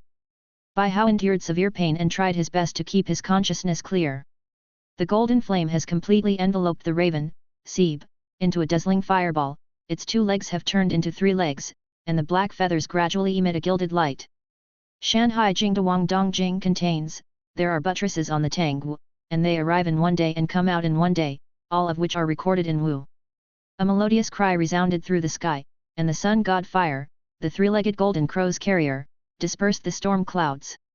At this moment, Bai Ye is upside down. Wow! What's that? The little wizards of Hogwarts were shocked. They all saw a sun appearing in the night sky. Dumbledore stopped the output of his own magic power, the white magic circle dissipated, and the magic circle shattered instantly. Dumbledore's forehead was covered with beads of sweat, he could hardly hold on just now, but fortunately Bai Hao completed the transformation at the last moment. The 3-legged golden crow hovered and fell back to the ground. Professor McGonagall stepped forward quickly. Mr. Felix. He wanted to make sure that Bai Hao had self-awareness now. The golden flame lit up, and the humanoid Bai Hao walked out of the flame with a pale face. Professor McGonagall. Oh. As long as you're fine. Seeing that Bai Hao can change back, Professor McGonagall's heart finally settled down. Although the process was very dangerous, I still want to congratulate you, Mr. Felix. Congratulations on becoming the first magical creature animagus. Thank you, Professor McGonagall. Bai Hao was a little weak, I didn't expect such an accident. And Professor Dumbledore, thank you. He knew what Dumbledore did, and if he hadn't helped stabilize the magic circle temporarily, the consequences might have been disastrous. Dumbledore wiped the sweat from his brow. He wasn't hurt, just a little exhausted. Bai Hao, congratulations on becoming the first magical creature animagus. I'm curious, what kind of magical creature would make such a big commotion? Bai Hao took out a few pieces of Cedric's homemade chocolate from his arms and handed them to the two professors. Oh! Delicious chocolate! Dumbledore took a bite, and his face immediately turned rosy. Sweets can make him feel very happy. Bai Hao also took a big bite. This is the three-legged golden crow, a mythical bird that rules the sun in legend. Three-legged golden crow. Dumbledore knew the name, but not much. The great country in the east is a mysterious place. He has been to it several times before, but at that time it was in a chaotic open state. Many smugglers like to go there. In recent decades, the mysterious side there has been isolated from the world, and in recent years, people have suddenly come out from there to conduct limited exchanges around the world, and the world doesn't know much about it. Professor, I didn't expect you to start creating your own magic circle. Bai Hao was not surprised that Dumbledore used the magic circle. If he didn't have these two tricks, he would also call himself the White Demon King. To his surprise, Dumbledore had already started to develop the magic circle in less than a year. You must know that although the basic magic circle is easy, it is very difficult to derive a complete magic from it. This not only requires a complete understanding and knowledge of the magic circle, but also requires extremely high talent. Oh! I also thank you for the book you gave me. Dumbledore recalled how much hair he and Nick had lost in order to study the magic circle. Later, Bai Hao gave him the book Basic Knowledge of the Magic Circle. It was much better. After chatting a few more words about the three-legged golden crow, Dumbledore and Professor McGonagall left. Before leaving, Bai Hao gave Professor McGonagall a copy of Basic Knowledge of Magic Circles. Bai Hao rested for a while, then transformed into an animagus again and merged into the night. Of course his three-legged golden crow can't compare with the legendary 10 divine birds that burn the sky and boil the sea. His animagus form consumes a lot of mana, and the normal form can barely maintain it, but once he uses the sun god fire, his MP will drop down. But no matter what, he still successfully cultivated into an animagus without any danger. Today is sunny and the world is not peaceful. Since the Basilisk incident, Hogwarts has lived a peaceful life. Bai Hao went to the guild as usual, but strangely, some strange things came to him. President, this thing was placed in front of the guild gate early in the morning, and there was a note on it saying it was for Harry. Blanca Zoe handed a diary to Bai Hao. She didn't have class this morning, so she came to the guild right after breakfast, only to find that a diary was left at the gate of the guild's residence, and she named it to Harry Potter. She opened it curiously on the spot, only to see a few words appearing on the blank diary. Hello, and I am Kazuo. I tried to talk to him, but he kept ignoring me. Zoe pouted, so I took this diary back and put it away for the time being. He's a diary, what's the use of your talking? Bai Hao complained in his heart. This little girl, Zoe, really has the same brain circuit as Luna, but it's the other way around. Bai Hao turned the diary in his hand. He didn't expect that the horcrux that Dumbledore had been looking for nearly a month would come to him on his own initiative. Is it really a fairy tale through the ages? Isn't Voldemort afraid of burning him with fiend fire? Also, this guy came to find Harry on his own initiative. What is he trying to do? Zoe, just pretend that I don't know about this. Bai Hao thought for a while, and returned the diary to Zoe. When Harry comes, you can directly give this diary to him. Zoe took the diary, her eyes full of doubts. Why? Bai Hao smiled. I want to play a game of cat and mouse. Harry got the diary naturally when he returned to the guild in the afternoon. He felt very strange. Who would give him this dilapidated and old empty diary? Harry shook his head, puzzled, so he put the diary in his bookcase. This is already the second strange thing he encountered today. Bai Hao raised his eyebrows. You said that all the chickens raised by Hagrid died. Yes. Harry nodded. Ron and I went to Hagrid's today to find out. Today Harry suddenly remembered that it had been a while since he joined the guild to visit Hagrid, so he and Ron came to Hagrid's hut after class in the afternoon. Good afternoon, Hagrid. Harry greeted from afar, with Ron following behind. Oh. Harry, hello. Hagrid held a dead chicken in his hand. Sorry, you have to wait a moment, I have to deal with these damn corpses now. Harry walked over and saw thousands of dead turkeys lying on the ground. What's wrong with them? Ron asked with a bit of distaste on his face. Oh. I don't know what's going on. Hagrid scratched his head wonderingly. It's almost Halloween, and I prepared a lot of turkeys like I used to. But I don't know why, during this period of time, 1 or 2 people often die for no reason. At first I thought it was just a coincidence, that they were just sick. But just one night yesterday, the chickens in the pen died for a whole day. I now suspect that some unfriendly guys came out of the Forbidden Forest. Anyone to suspect? Harry asked. Hagrid shook his head. No, I can't guess what it is made of. By logic, it should have eaten the chickens, but it didn't. By-How nodded after listening to what Harry said. Okay, since you want to issue a task, what is the reward you will give? Harry took out 5 galleons. This is it. By-How put away the galleon in Harry's hand, and at the same time said earnestly, Harry, as the guild leader, I still want to remind you of something. Although your parents have left you a lot of wealth, there will always be a day when it will be spent. You must use money carefully now. After all, you are only in the 2nd year, and there are still several years before you can graduate from Hogwarts. Harry nodded. Okay, I see. So a task list of find the murderer who attacked the turkey was posted on the bulletin board of the guild. The next day after the mission was released, the Weasley twins took up the mission. The 2 of them believed that 9 times out of 10 the turkeys were attacked by wild animals from the Forbidden Forest. So they decided to do it tonight, preparing to crouch down on the spot to capture the chicken killer, and get the 5 gold galleons that were so easy to get. And By-How also went with them. After all, the 2 of them are also frequent visitors to the Forbidden Forest. Although this would violate school rules. The afternoon after the Weasley twins went on a mission. In the potions classroom, Snape was taking roll. Roll rolls are now the norm before each class in order to earn the honorary title at the end of the school year. Fred Weasley. Snape read Fred's name. No one responded. Fred Weasley missed class once. Snape jotted down Fred's name, and George Weasley. Without even thinking about it, he jotted down George's name at the same time. Everyone knows that the famous Weasley twins are inseparable. As long as Fred is absent from school, the other 10 are definitely not there. By-How. It's not good. He ran into the guild panting. It's over. What's wrong? By-Wu frowned and looked at him. Speak slowly if you have something to say. Fred and George missed a day of class today. Ron swallowed heavily. Professor McGonagall wanted to find them, but they couldn't be found in the whole school. I heard that the 2 of them went to the Forbidden Forest at night after receiving the mission yesterday. Are they going to be safe? By-How's expression suddenly became serious when he heard this. Although Fred and George were mischievous, they were not enough to miss a whole day of school.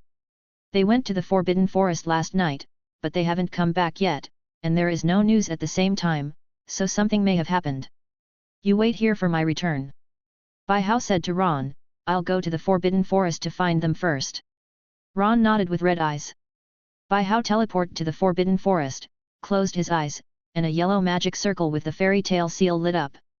Both Fred and George have the guild seal on their bodies. As long as the distance between them is not too far, this magic can help By-How find them. Not here. By-How didn't sense the existence of the 2 and quickly ran to another location. Not here either.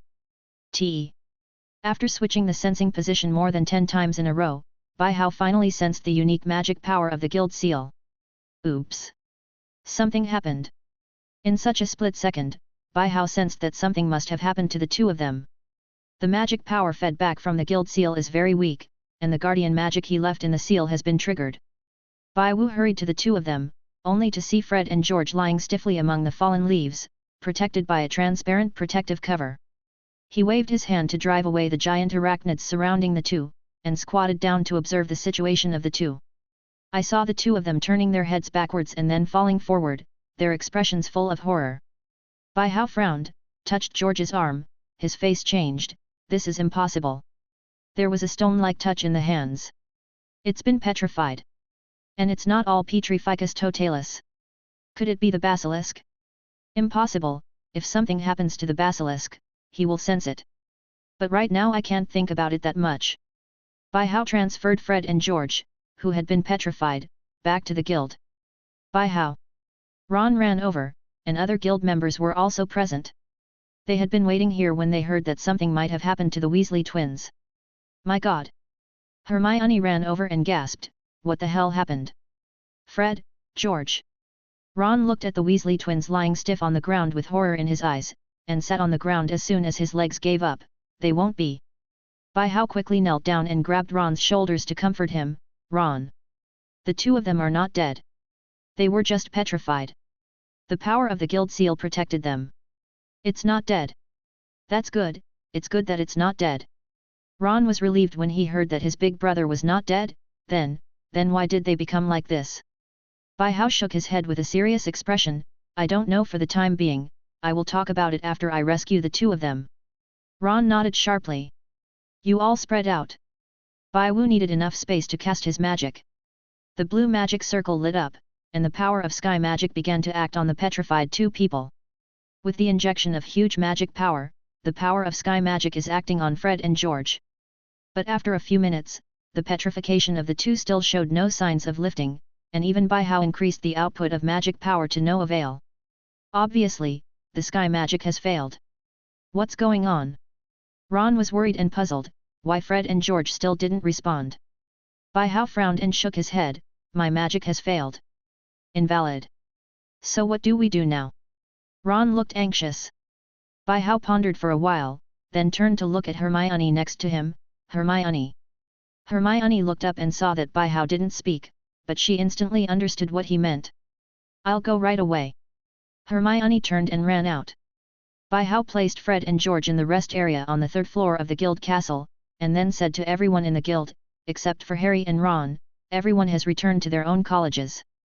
Before I come back, keep an eye on the school. The situation here. If you find something strange, you must not act rashly.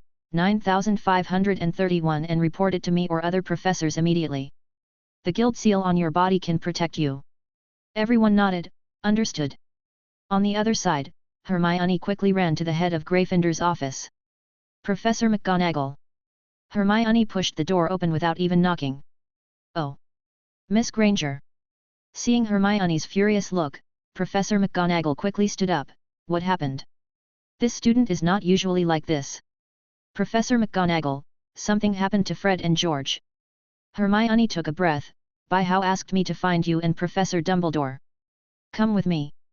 Professor McGonagall took Hermione to the 8th floor to find Dumbledore without saying a word. At this time, Bai-Hao also came to the canyon where the basilisk was kept in captivity. The basilisk was sleeping on its stomach in a cave, and its body was covered with the remains of animals, large and small. Bai-Hao carefully checked the magic he had left on the basilisk, and confirmed that the basilisk had stayed in the canyon and never went out. I checked the induction magic arranged again, and no muggles or wizards have been to this place. In other words, what Fred and George encountered was not a basilisk, at least not the one in front of them. From the postures of the two of them before petrification, it can be seen that they were fatally attacked while escaping, but it was the guardian magic in the guild seal that saved them. After confirming the state of the basilisk, Bai-Hao left the canyon and came to the Acromant's lair in the Forbidden Forest. Aragog. Human. What are you doing here again? Aragog, the master of the Acromantula in the Forbidden Forest, trembled with fear in his voice. Since the last time it encountered this terrifying human, it and its children have been brutally squeezed every once in a while. Many adult Acromantulas were either roasted and eaten, or their brains were gouged out, or their venom was drained and weakened for half a month. In its eyes, this human being is a devil. Aragog. Bai-Hao glared at it. I just came here this time to ask you something. In the Forbidden Forest, you have the largest number of ethnic groups. Let me ask you, have any strange monsters appeared in the Forbidden Forest recently? Aragog moved his steps and stepped back. Neither my children nor I noticed that there were strange things coming to the Forbidden Forest. Bai-Hao squinted his eyes, and a ball of flames appeared in his hand. Be honest, or I'll just roast you. You don't know you back a hammer. It's obviously scary. We did not find any strange monsters. Aragog said, but, just a few days ago. Some of my children went missing in one place, and there was some breath left there. My kids wouldn't go near it, they were very scared, but I really didn't know what it was. Perhaps you can go and see for yourself. Bai-Hao frowned, take me there. Bai-Hao, led by a small Acromantula, came to a place on the edge of the Forbidden Forest. This place is already very close to Hogwarts Castle, and the place where the Weasley twins had an accident is only a few hundred meters away.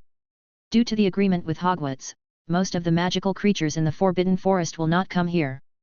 Bai-Hao looked around and returned to the scene of an accident, but found nothing abnormal. The sky had gradually darkened, and he planned to return to Hogwarts first, and come back at midnight tonight. The Fairy Tale Guild residents, Dumbledore and Professor McGonagall were invited here by Hermione. Professor, how are the two of them? Ron asked worriedly. Don't worry, their lives are not in danger. Dumbledore said, as long as the corresponding potion is prepared with Mandela, they will be able to recover. Mrs. Sprout grows good quality Mandela grass, and when it matures, it can be used to live them. Why did they become like this? Asked Professor McGonagall. Hermione next to him simply told what happened. Looks like I have to talk to Mr. Felix. Professor McGonagall was angry, leaving aside your mission, trespassing into the Forbidden Forest is a serious violation of school regulations. Professor, it's all my fault.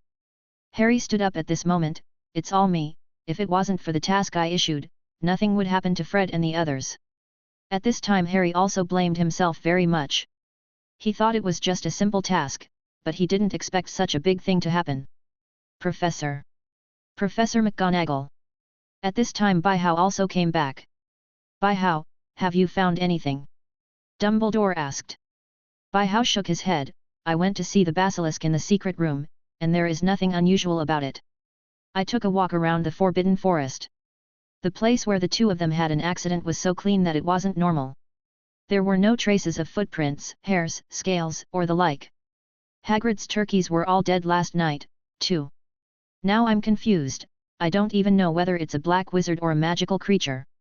Dumbledore paced back and forth, could that be him? You go out first. Byhow glanced at Harry and the others, and the three of them looked at each other before going out. It can't be Voldemort. Byhow denied Dumbledore's statement, the diary suddenly took the initiative to find Harry 2 days ago, but he is still lying in the cabinet. It has been under Byhow's surveillance since the appearance of the horcrux, and he is sure that it is not the horcrux. Dumbledore's eyes were fixed, he appeared on his own initiative. Byhow nodded, yes, but I didn't destroy him right away, his behavior of showing himself up like this is too suspicious. Dumbledore thought for a while, what are you going to do? It's not very likely that the Dark Wizard is causing trouble now, and I will look for clues in the Forbidden Forest during this time.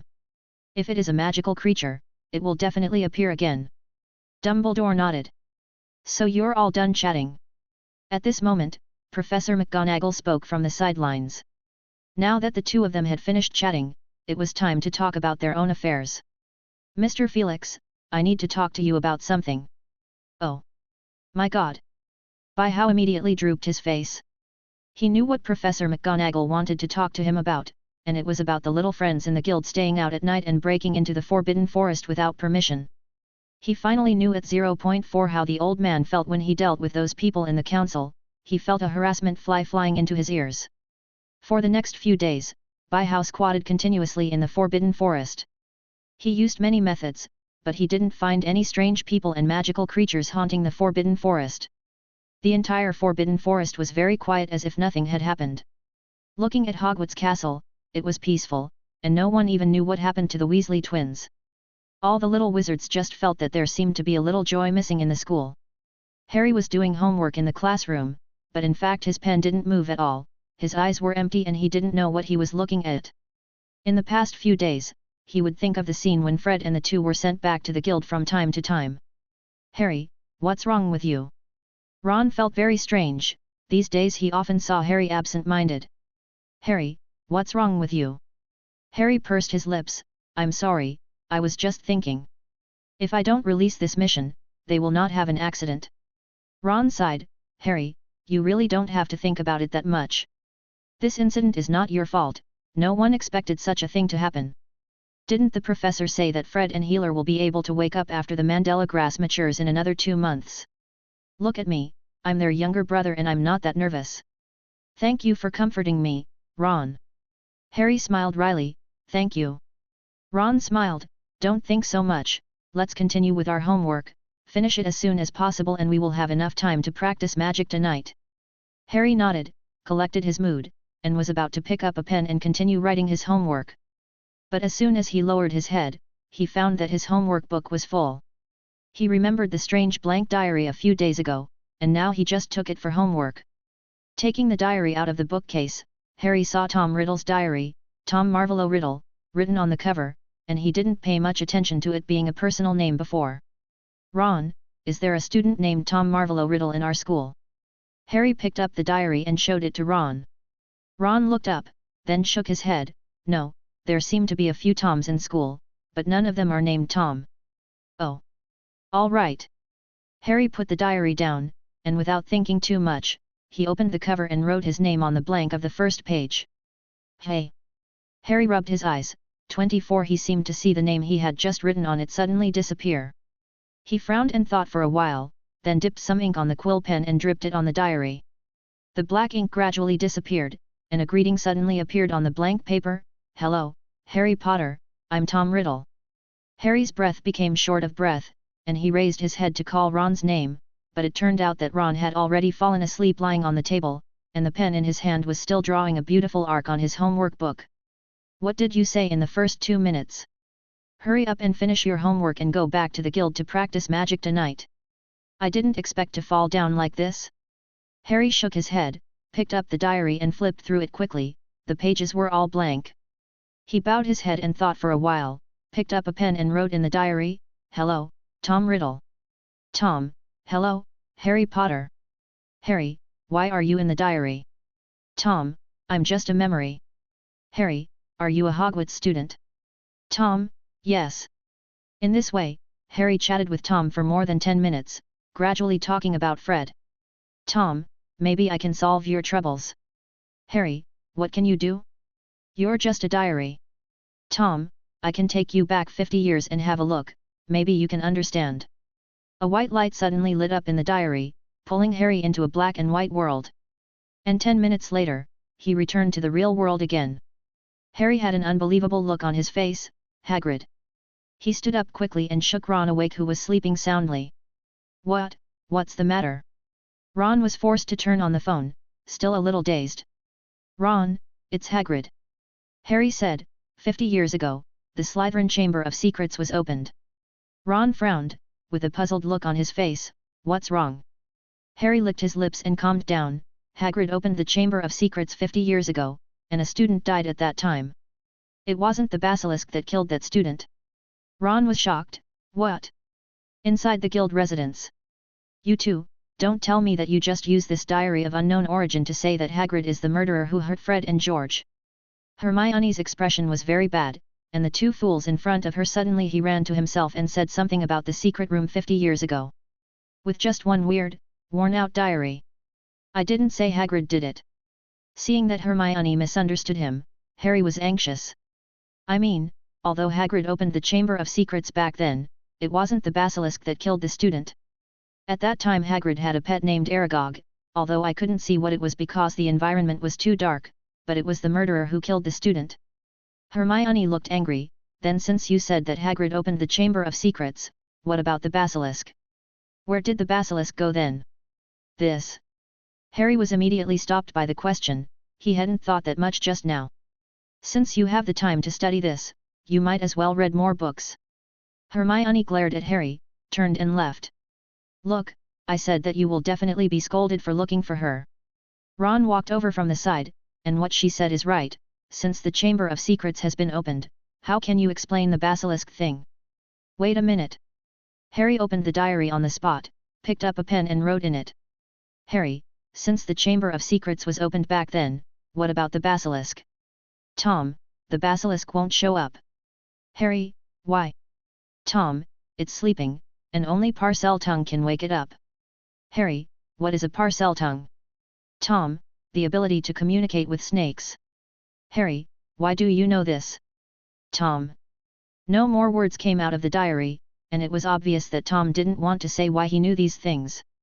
Ron watched from the side. I still don't think this diary is very reliable. We might as well give it to By-How, or Professor Dumbledore. Harry closed the diary. No. By-How is investigating Fred's affairs, and we shouldn't disturb him because of these matters. Let's go to Hagrid and ask him what he said. But... Ron looked puzzled.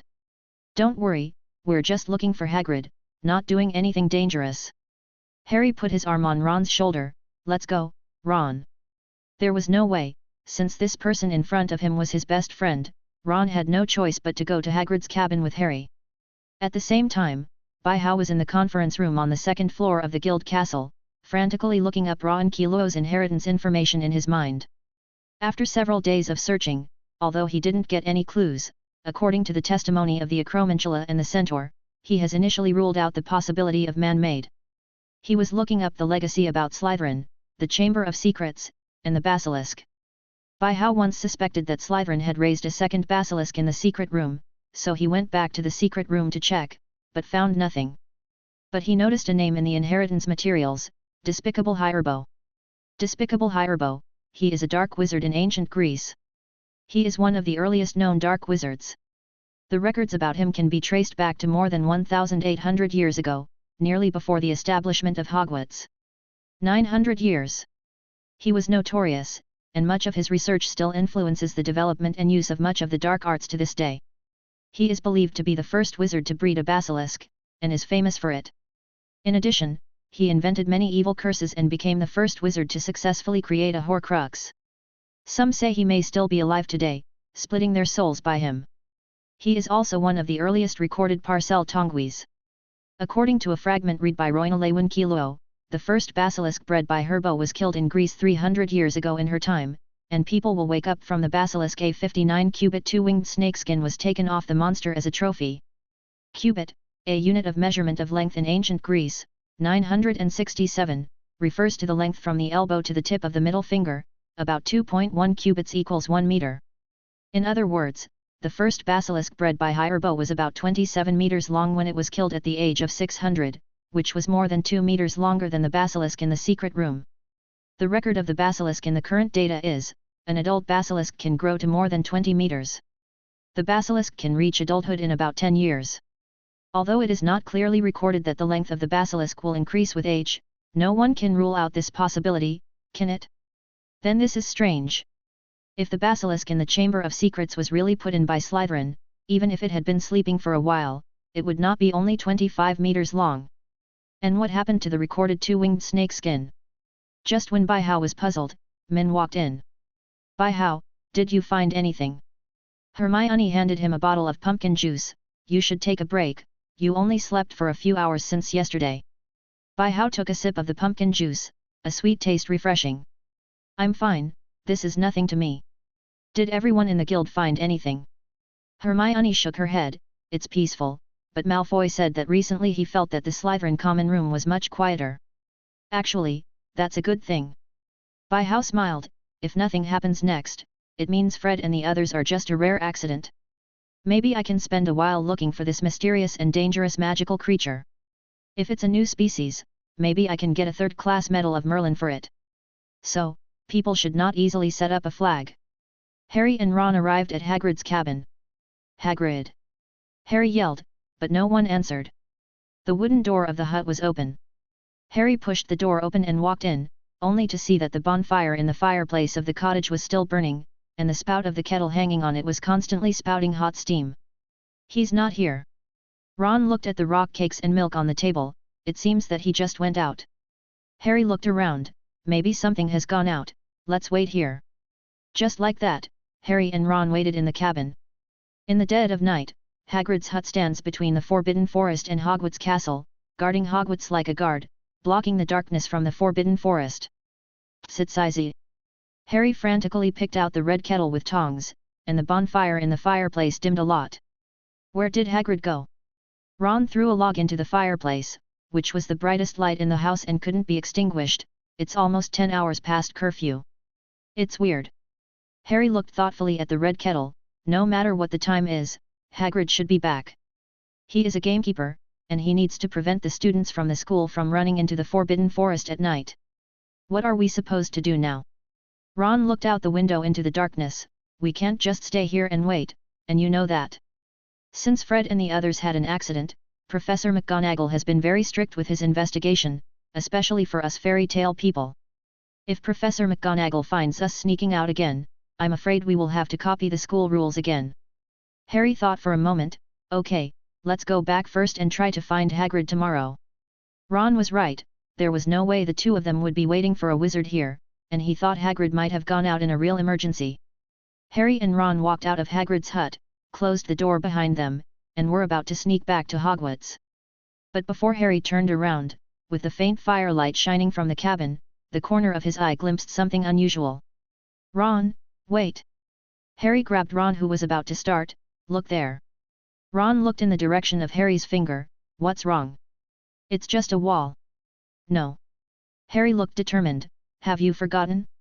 Hanging there is the equipment that Hagrid wore before he entered the Forbidden Forest. But now the biggest crossbow is gone. Ron looked puzzled. What's the matter? Harry looked at Ron. Think about it. When we first came here, the door of the hut was open, and the food on the table showed that Hagrid had just left. And now the bow and crossbow that Hagrid needed before entering the Forbidden Forest are gone, but other things are still there. What does this indicate? Ron frowned and thought for a moment. You mean, not long before we came here, Hagrid might have seen something and hurried into the Forbidden Forest with a crossbow. He wasn't an idiot either, and he quickly understood what Harry meant.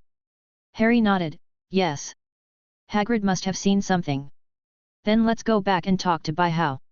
After finishing speaking, Ron wanted to run towards the castle, but Harry pulled him back again. No. It's too late, Hagrid may be in danger, we have to save him. Ron's eyes widened. Harry, are you crazy? Into the Forbidden Forest at night?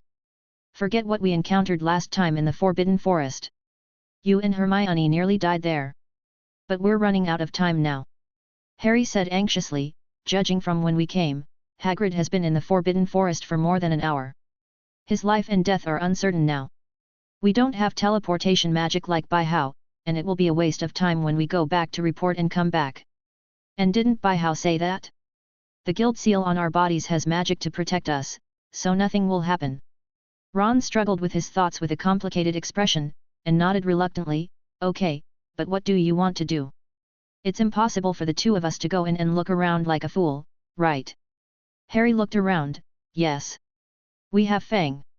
It's the hound, and it's familiar with Hagrid's scent. It can definitely lead us to Hagrid. After speaking, Harry took the reins of Fang. Ron looked at the huge Yaya who was sticking out his tongue and wagging his tail. The more he thought about it, the more unreliable he felt. Yaya is a coward. On the other side, Hermione also reported to Bai-Hao the recent events of the guild, and before she knew it, she had become the secretary and big sister of the guild. There is no way around this. Hermione is the closest to Bai-Hao in the entire guild, and her academic master attributes plus Bai-Hao's teachings have resulted in Hermione's overall strength far surpassing her peers. Even if she is the only one in the guild, the fourth-year student Lean Malik, he can't guarantee that he can beat Hermione. By the way, Hermione. Bai-Hao suddenly remembered something. How is your magic circle practice going? Hermione shook her head. It's still close. Now I can only complete the drawing of the basic magic circle within 5 seconds. Cedric's words are about the same as mine. Bai-Hao nodded. It's time to. What? Hermione tilted her head. What time? Bai-Hao took out a catalogue he had sorted out by himself. Look at the content in it, and then choose one.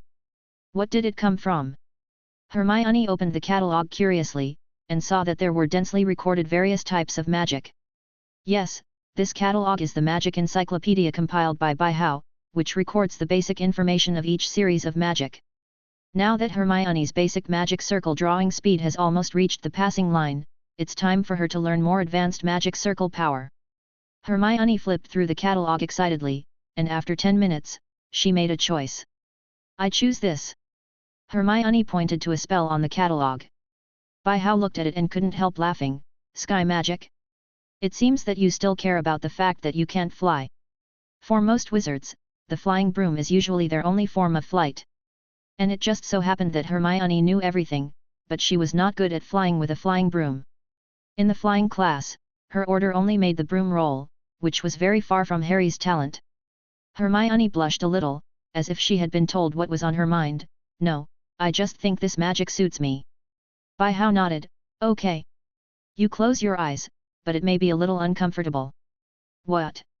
Hermione asked curiously. Just do it, and you'll know later. Hermione closed her eyes obediently, and Bai-Hao stretched out his fingers to touch Hermione's forehead, and all the knowledge about sky magic was injected into Hermione's memory.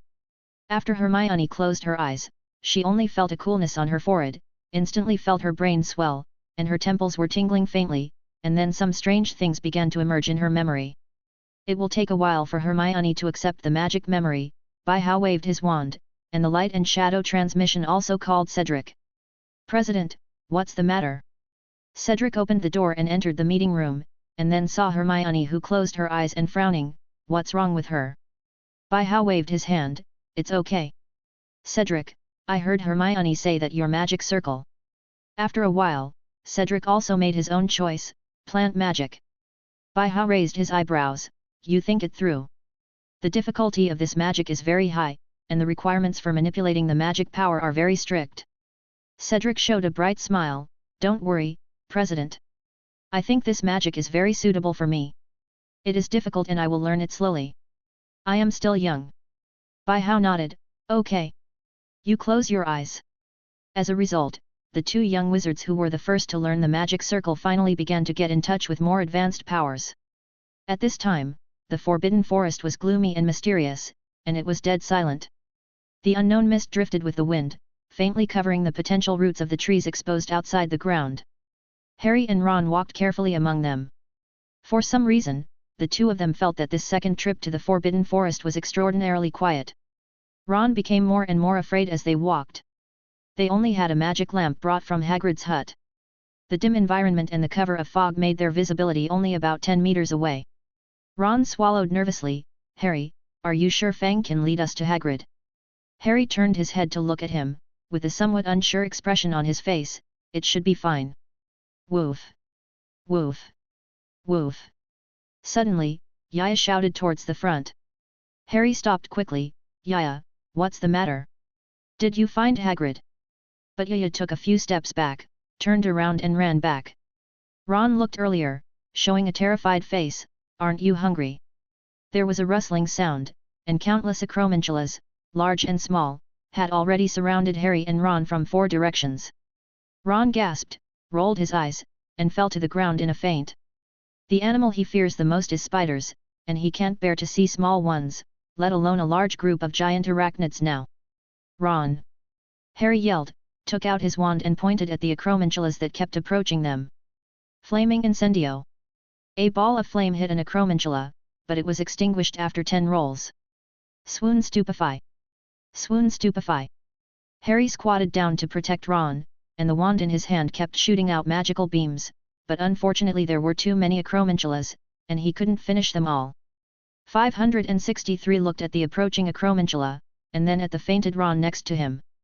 Harry made a sudden move, pointed his wand at the sky, and there were several bursts of flames.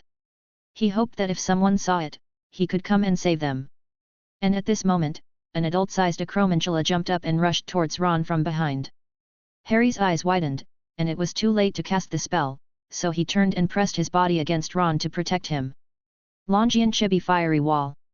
Suddenly a voice came, and a huge wall of fire protected Harry and Ron, and all the acromantulas fled after hearing the news. They all knew that the devil was coming. Why are you here? Bai Hao frowned and stared at the two in front of him. The person who came was Bai Hao.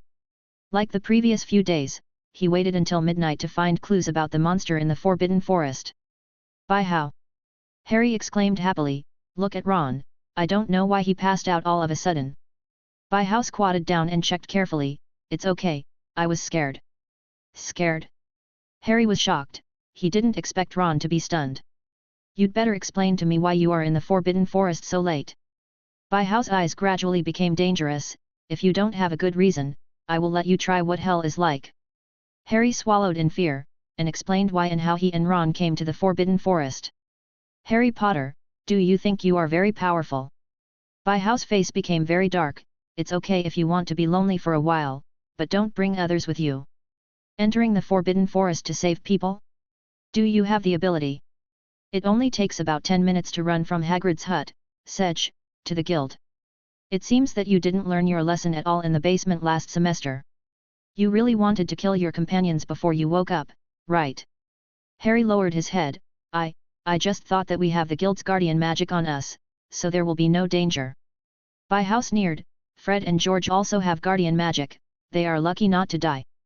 Do you expect yourself to be so lucky that you will not be attacked a second time when you meet that monster? Harry lowered his head and had nothing to say. Now I'm going to find Hagrid. You and Ron will go back to the guild right away. I'll wait for your punishment to come back. Bai Hao transferred the two of them away as soon as he finished speaking. Bai Hao looked into the depths of the Forbidden Forest, jumped into the sky, and activated, eagle eyes, to keep looking for Hagrid. After 10 minutes or so, he found Hagrid, but the situation was not very good. By-How landed on the ground, only to see Hagrid lying on the ground in a stiff forward posture, obviously petrified. He helped Hagrid up, and the clothes in front of Hagrid were soaked and soaked. He observed carefully, Hagrid was still holding a large crossbow in his hand, his head was slightly lowered, his pupils were dilated, and his expression was frightened, as if he had seen something terrible. By-How squinted his eyes, looked at the puddle on the ground, and then at the dark night sky above. He probably had some guesses, so he slowly lifted into the air and reached the top of the tree. After looking around, it is obvious that the crowns of several surrounding trees have traces of being crushed by heavy objects. By-How finally understood why there was no trace of where Fred and the others had an accident. The feeling was on the tree. And now he can basically confirm that it is a basilisk. Hagrid probably ran here, and saw the eyes of the basilisk lying on the tree through the puddle on the ground. This is in line with the characteristics of the basilisk. Recalling the posture of Fred and the others turning their heads to run away, their eyes were also looking diagonally upwards, but they looked directly at the eyes of the basilisk, and the guardian magic offset the consequences of death. So Hagrid is really lucky. By-How said, he will recover in a few months. Thank you on behalf of Hagrid, By-How. Dumbledore stared at Hagrid, who was lying on the hospital bed. He didn't expect that it would be Hagrid's turn to have an accident this time. It's just a little effort. By-How shook his head, I'm just weird now. Why did a basilisk appear inexplicably, and why is there such a big difference between this basilisk and the one in the Chamber of Secrets? Only the canopies of those few trees were pressed by heavy objects last night, while the surrounding trees were intact. Could it be that the basilisk can still fly? I have also checked the Chamber of Secrets, and there is no trace of the second basilisk. Dumbledore pondered for a while, maybe there is someone who can answer our questions. Who? Newt Scamander. Newt Scamander, full name Newton Artemis Fidos Scamander, is a famous magi-zoologist and author of Fantastic Beasts and Where to Find Them. Because he was influenced by his mother raising hippogriffs since he was a child, he has a strong interest in magical creatures. Newt had studied at Hufflepuff House at Hogwarts School of Witchcraft and Wizardry, but was expelled from the school for some reason, and he was not expelled because Albus Dumbledore insisted that he was innocent. Other penalties. He helped Dumbledore defeat the international criminal Gellert Grindelwald during the First World War. He later married Pole Pontina Goldstein, and they retired to live together in Dorset. Dorset is a very beautiful place located on the north coast of the English Channel in southwest England. The huge waves of the strait here are turbulent, and the giant-like rocks on the coast are washed by the waves for a long time, gradually forming various soft caves that penetrate the huge cliffs, some of which form arches, and some arches collapse to form giant caves. The spectacle of Zhu Qingtian. Dorset may be due to ancient geological activities, where the relics of various stages of the Jurassic period and rare marine reptiles and dinosaur fossil specimens are completely preserved, which makes the coast of Dorset the world's paleontological site. Home research base. Perhaps this is why Newt Scamander chose to settle here after retirement. At this time, Newt was 95 years old, already an old man. But he is very energetic. He is using a magnifying glass to observe the bone fossils of some ancient creatures in a room. Newt. Poor Pontina Esther Scamander's voice suddenly came from outside the house. Newt. An owl has sent a message, and it's for you. Newt slowly put down the magnifying glass, stood up on the table, and staggered out the door. Tina, where did the letter come from? Pole Pontina glanced at the envelope. It's Hogwarts School of Witchcraft and Wizardry. Oh. Really? Newt's eyes lit up, and he took the letter. I really miss the time when I was studying there, but unfortunately I was expelled. Pole Pontina gave him a blank look. Who told you to secretly raise dangerous magical animals in the school, and several students were seriously injured? Newt was embarrassed and a little annoyed. How many times have I said that it was an accident? Cut. Let's see who is looking for you. Newt peeled off the sealing wax on the envelope, took out the letter inside and read it. After a while, Newt put down the letter and fell into deep thought. Who is looking for you? Pole Pontina couldn't help asking curiously when she saw her husband like this. The letter was sent by Professor Dumbledore. An unknown magical creature that is highly suspected to be a basilisk appeared in Hogwarts. It has already caused 2 students and a faculty member to be injured. He wanted me to go to Hogwarts and help find this magical creature. Oh. Polpentina nodded expressionlessly. Hey! Newt looked up in surprise. Aren't you asking me if I'm going? Is it useful for me to ask you? Polpentina glared at him. An unknown magical creature, or a basilisk, even if I don't allow it, you won't go there secretly. Newt smiled awkwardly. This old couple has been together for decades, and both sides know each other very well. I'm going to pack my things and bring some gifts to Rove. Polpentina turned around and was about to enter the room. Be careful when you go to Hogwarts, creatures like basilisks haven't appeared in hundreds of years, who knows? I know if there will be some unforeseen accidents. Newt nodded, okay. The day after Hagrid's accident, Newt's commander finally returned to Hogwarts School of Witchcraft and Witchcraft after decades of absence. Welcome, Newt. Dumbledore grabbed Newt's hand with great joy. Welcome back to Hogwarts. Professor Dumbledore, long time no see. Newt was also very happy, and he hadn't seen his professor for a long time. It's been decades, and Hogwarts is still the same. Oh. There are still some changes. Dumbledore smiled, but I will talk about this later. I will take you to meet someone first. At this time, in the Fairy Tale Guild, Baihow was looking through all the information about the basilisk in the castle. But because the danger of basilisks has been too high for thousands of years, the cultivation of basilisks is absolutely not allowed in the magic world, so the existing research records on basilisks are really very limited. Baihow pressed his temple. There are still no useful clues. Boom. Boom. Boom. There was a knock on the door, and the door was opened. Hermione walked in. Baihow, Professor Dumbledore is here. Baihow stood up with an excited expression on his face. It's here so soon. I'll go down right away. The Master of Magical Biology is here, and he finally doesn't have to bother to find clues. Professor, what the hell is this place? Newt looked at the entire Fairy Tale Guild in shock. Is there such a place in the school? Dumbledore smiled. This is the guild called Fairy Tale, founded by Baihow Felkes, the successor of Ravencrow. The students who can join here are all students with great potential, and they can even learn more advanced magic here. The basilisk in the secret room I mentioned in the letter before was captured by Felkes himself. He was not surprised by Newt's shock at all, thinking that he was also extremely shocked when he came here for the first time. If it weren't for maintaining his appearance in front of the students, he would also appear stunned. Professor Dumbledore. Mr. Scamander. Welcome to Fairy Tale. Baihow happily went out to greet him. Hello, Baihow. Hello, Mr. Felkes. Baihow shook hands with Newt cordially. Let's go in and talk. Several people came to the conference room on the second floor, and Hermione put some desserts and black tea in front of them and sat next to Baihow.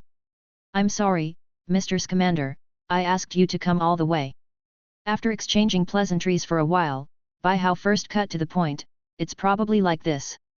In fact, Dumbledore had already told Newt about the reason and process of the incident, and Baihow only shared some of the clues and speculations he knew. Newt pondered for a while, and he already had some thoughts in his mind.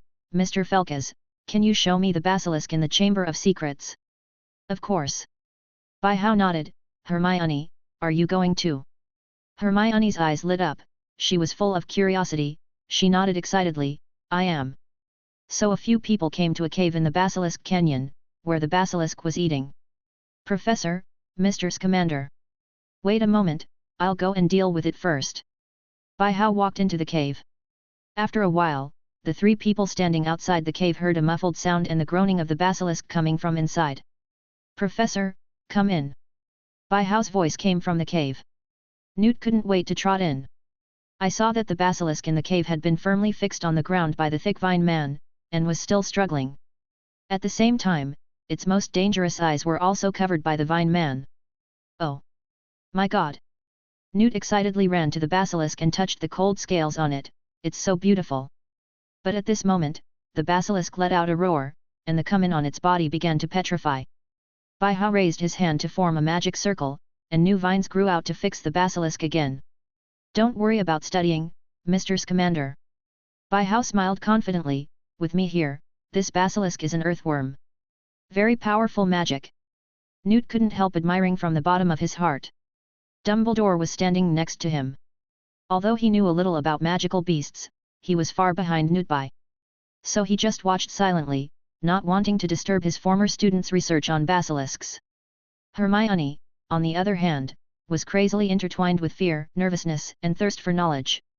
She tugged on Bai Hao's sleeve, and wanted to go up and take a look out of fear. Bai Hao looked at her with a smile. Hermione, if you want to go up and have a look, then go. Don't worry, nothing will happen if I'm here. Hermione nodded, and slowly approached the basilisk in 2 steps and 3 steps with nervousness. More than half an hour later, Newt finally finished his research, with unsatisfactory excitement in his eyes. It's not a basilisk. Newt suddenly gave a positive conclusion, at least it's not a basilisk in the true sense. Why? Bai Hao was completely puzzled. It's not a basilisk who has been in love for so long. It's not so much a snake monster, it's better to say it's a snake demon. Snake demon? Never heard of it. Because that's what I just named. Bai Hao didn't expect Mr. Scamander to be funny. Then Newt talked about an experience and research he had done many years ago. Everyone knows that the humble Hierbo was the first to breed a basilisk. But it was also because he bred the basilisk and was hunted down by many people at that time, so he hid the basilisk. I heard from Mr. Felkas that according to the inheritance records of La Wen Kiluo, the first basilisk bred by Hierbo was killed in Egypt. I think that strange fantastic animal remains I came across was the world's first basilisk. It turned out that just a few decades ago, Newt just got married at that time, because he was arguing with his wife about which one is the best school of wizardry in the world, Ilvermorny School of Witchcraft and Wizardry or Hogwarts School of Wizardry. Run away from home. When Bai Hao heard this, he said, how capricious. After Newt left home, he came to Egypt to relax. A friend of his received him and invited him to participate in the research work of an ancient cemetery, saying that there were many bones and fossils of ancient magical creatures. When Newt heard that there were magical creatures, of course he readily accepted. When I got there, I remember it was a cemetery about 1,300 to 1,500 years ago. Newt gradually fell into the memory. It seems that a supreme general was buried in it. I found a very strange skeleton buried in the cemetery. It was complete and very long, surrounding the entire tomb. It looked like a snake. I thought it was the bones of the basilisk at the beginning, after all, Hierbo is jet. But when the whole skeleton was dug up, I realized I was wrong. There is a wing-shaped skeleton in the skeleton, and this snake seems to have wings. This is Newt giving Bai Hao a meaningful look. Bai Hao immediately understood. Isn't the basilisk that attacked the Weasley twins and Hagrid able to fly? Then why did you say that this one is not a basilisk? Bai Hao pointed at the subdued basilisk next door. Newt glanced at the basilisk. Actually, I also thought that it might just be an extinct ancient magical creature, just more similar to the basilisk. But it wasn't until I heard your words just now that I suddenly remembered the matter of cultivating basilisks in Hogwarts when I was young, and I realized that the current records of basilisks in the wizarding world may be wrong. Speaking of this, Newt glanced at several people without any trace, but found no reaction. So he asked strangely, aren't you surprised that I bred basilisks in school? He was expelled from Hogwarts because of this incident.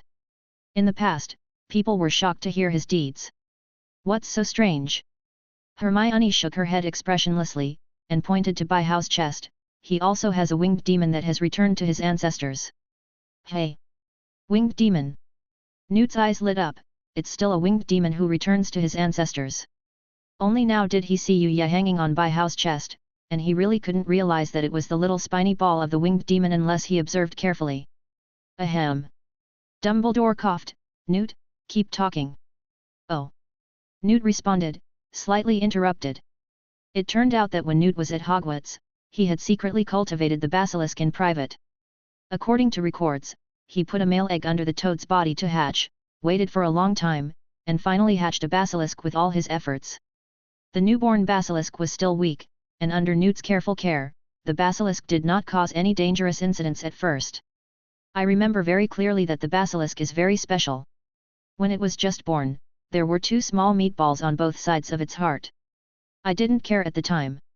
Until the day I accidentally let it get out. It attacked several students. Luckily it was not an adult and did not kill any of the students. And of course I got fired. The basilisk was also destroyed. I have been researching what kind of creature that skeleton was after I came back from Egypt, but I have no clue. It wasn't until I met the nasty Malfoy who sold my rooster eggs again that I realized that what he sold me at school was an egg called a great auk. Great auk? Hermione said suddenly, I remember the great auk was extinct many years ago? Newt nodded, yeah, but there wasn't, and there was some carnage.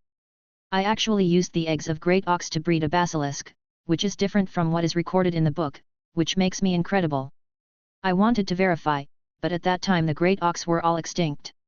As time passed, I gradually let go of this matter, until I heard what Mr. Felkas said about Lewin K. Law passed down the record of the basilisk. That's when I remembered that the skeleton I saw in Egypt may be the first basilisk cultivated by Herbo, and the time is right. The beheaded basilisk was buried with it as a combat item.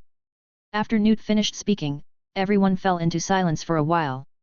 The amount of information is a bit large, so we need to go through it carefully. By how?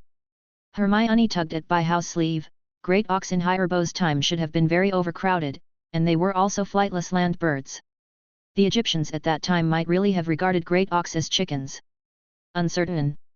Then why are male eggs recorded in this way? By How wondered, could it be a coincidence that what Mr. Scamander got happened to be male great auk eggs? Dumbledore nodded. It is possible that the eggs of many male animals are actually similar in size, usually only differing in size. At that time, if someone randomly took a male egg and sold it, it was indeed difficult for people to distinguish. Newt on the side also agreed, male eggs are extremely rare, and I really couldn't tell them apart when I was a student. Then why can male eggs be used? By How asked again, since male eggs can be used, can male eggs of other animals also breed different types of basilisks? I did try this before. Newt scratched his head, because male eggs are very rare, so I tried to hatch with male eggs from other animals. In fact, there are two kinds of animals whose male eggs can breed different basilisks, but they are all stillborn, and they can't actually breed. Is that so? By How fell into deep thought. Although there were many coincidences, they still made sense. Several people left Basilisk Canyon and returned to Fairy Tale. By How swallowed a few pieces of cake. Then here comes the problem. How did the snake demon in the secret room come from? What about that basilisk wandering outside now? Finally, how can we find this damn basilisk? Maybe I can answer the first question. Dumbledore said, actually, in the history of Hogwarts, the Chamber of Secrets has been opened more than once. Prior to this, plus the time 50 years ago, the Chamber of Secrets has actually been opened twice since the founding of Hogwarts. 512 years ago, a student named Wilfried Gunter once opened the Chamber of Secrets. The Gunter family. By How said, why isn't this mentioned in the school history? That's just what I was told by the portrait of Aisha Sackendenberg, the oldest portrait of the headmaster in existence, Dumbledore explained. Hermione, ask Luna to come up. By How ordered. Hermione nodded and went out. After a while, Hermione led Luna into the conference room. She glanced at a few people with erratic eyes. Good afternoon. Luna, please do one thing. By How said, go to the Bloody Barrow and ask if there was a man named Wilfrid Gaunt before. Luna nodded, without asking why. Okay. She was happy, she was rarely asked for. Wow! What an amazing child! Newt watched Luna bouncing away in amazement. He thought this little witch was very spiritual. For the third question, I can probably guess where the basilisk is. Newt said, whether it's a toad or a great auk, they all live with water. Since there is no trace of the basilisk in the Forbidden Forest, then... Understood. By How nodded, it was in the Black Lake. 11. Hermione, call Della up here. Hermione went out again, just in time Della Cole was downstairs. President. Professor Dumbledore. Della K walked in, why such a big scene, made him a little nervous. Della K, let me ask you. By How said, did you say before that the common room in your college is much quieter, why? Della was a little puzzled and asked why, but he told the truth. As you know, President, our common room is in the basement, and we can see the scenery of the Black Lake through the windows. So usually there will be some fish or aquatic magical animals that like to hit the windows, making the lounge very noisy. But recently, I found that the restroom is much quieter, and those fish and magical creatures seem to have completely disappeared. By How nodded knowingly, I understand. Thank you, Della K. Della K left with a puzzled look on his face. Professor Dumbledore. Mr. Scamander. Please wait a moment, I will come as I go. After speaking, By How teleported to the secret room, and went down to the dark pool below the secret room again. The last time he investigated, he only roughly observed it with eagle eye. Since the basilisk only appeared after he opened the secret room, he had to take a closer look at the secrets in the dark pool this time. Lumos Maximum. A huge ball of light illuminates the entire underground cave. Bai Hao immediately activated Eagle Eye, and saw that there was still a huge circular passage compartment on the wall of the cave, which surrounded the entire dark pool cave several times. Bai Hao blasted a cave wall into the compartment with a punch, and immediately a fishy smell came to his nostrils. He walked along the direction of the entire passage, and suddenly an irregular stone cave with a width of 7 or 8 meters appeared under his feet. Bai Hao looked at the calm water below, and he was sure that the basilisk escaped from here, and there is a passage leading directly to the Black Lake under this dark pool. Bai Hao returned to the guild and saw that Luna also came back. It is certain that the basilisk escaped from the secret room, and it is now in the Black Lake. Luna stared at Bai Hao erratically, and said briskly, Bloodman Barrow said that the student named Wilfried Gunter did open the secret room back then. He was a fanatical pure-bloodist, and he disappeared for a while during school, and no one knew what he was doing. But it has been said that he went to fulfill the will of his ancestor Salazar Slytherin. Bai Hao nodded. Although there are still some issues that cannot be understood, they are already historical issues that cannot be investigated. Professor, call the students back to the castle. Bai Hao twisted his neck. I'm going to catch this basilisk back. Dumbledore immediately had a headache when he heard Bai Hao's words. Please don't make too much noise. Bai Hao grinned brightly. I know, Professor Dumbledore. Now Dumbledore's head hurts even more. All students outside the castle returned to school immediately. All students outside the castle returned to school immediately. The heads of each grade immediately counted the number of people in their colleges and reported to the deans. Dumbledore's orders were issued quickly. Albus, what happened? Professor McGonagall immediately found Dumbledore after hearing the order. Why are all the nurses summoned? The purpose of calling students together is to better protect them. Dumbledore looked in the direction of the Black Lake. With Newt's help, we found the monster that attacked Weasley. It's an ancient basilisk, and now Bai Hao is by the Black Lake. When the students are all settled, he starts to work. Professor McGonagall followed Dumbledore's gaze in shock, and she saw several figures standing by the Black Lake. She nodded sharply. I'll organize the students immediately. Under the organization of Professor McGonagall, the seniors arranged the little wizards in the lounge as quickly as possible. Of course, except for the people of Fairy Tale, they are staying in a special viewing position, and they can see the entire Black Lake as far as they can see. This was a special request from Bai Hao. He wanted to let everyone in the guild know through this battle how powerful the magic circle they will master in the future is. They must be mentally prepared, otherwise they will be easily overwhelmed by powerful forces in the future, and Bai Hao even considered whether to take them to regular ideological and political classes. Dumbledore came to the Black Lake. The students have all returned to school, and you can move people at any time. Bai Hao nodded and plunged into the Black Lake without saying a word. He originally thought that a super magic would go down and boil the entire Black Lake to directly force the basilisk out, but considering that there are still many magical animals living in it, think about it or forget it. Seeing Bai Hao disappear on the lake, Newt walked up to Dumbledore hesitantly. Professor, he's just a second-year wizard, this. Don't worry, Newt.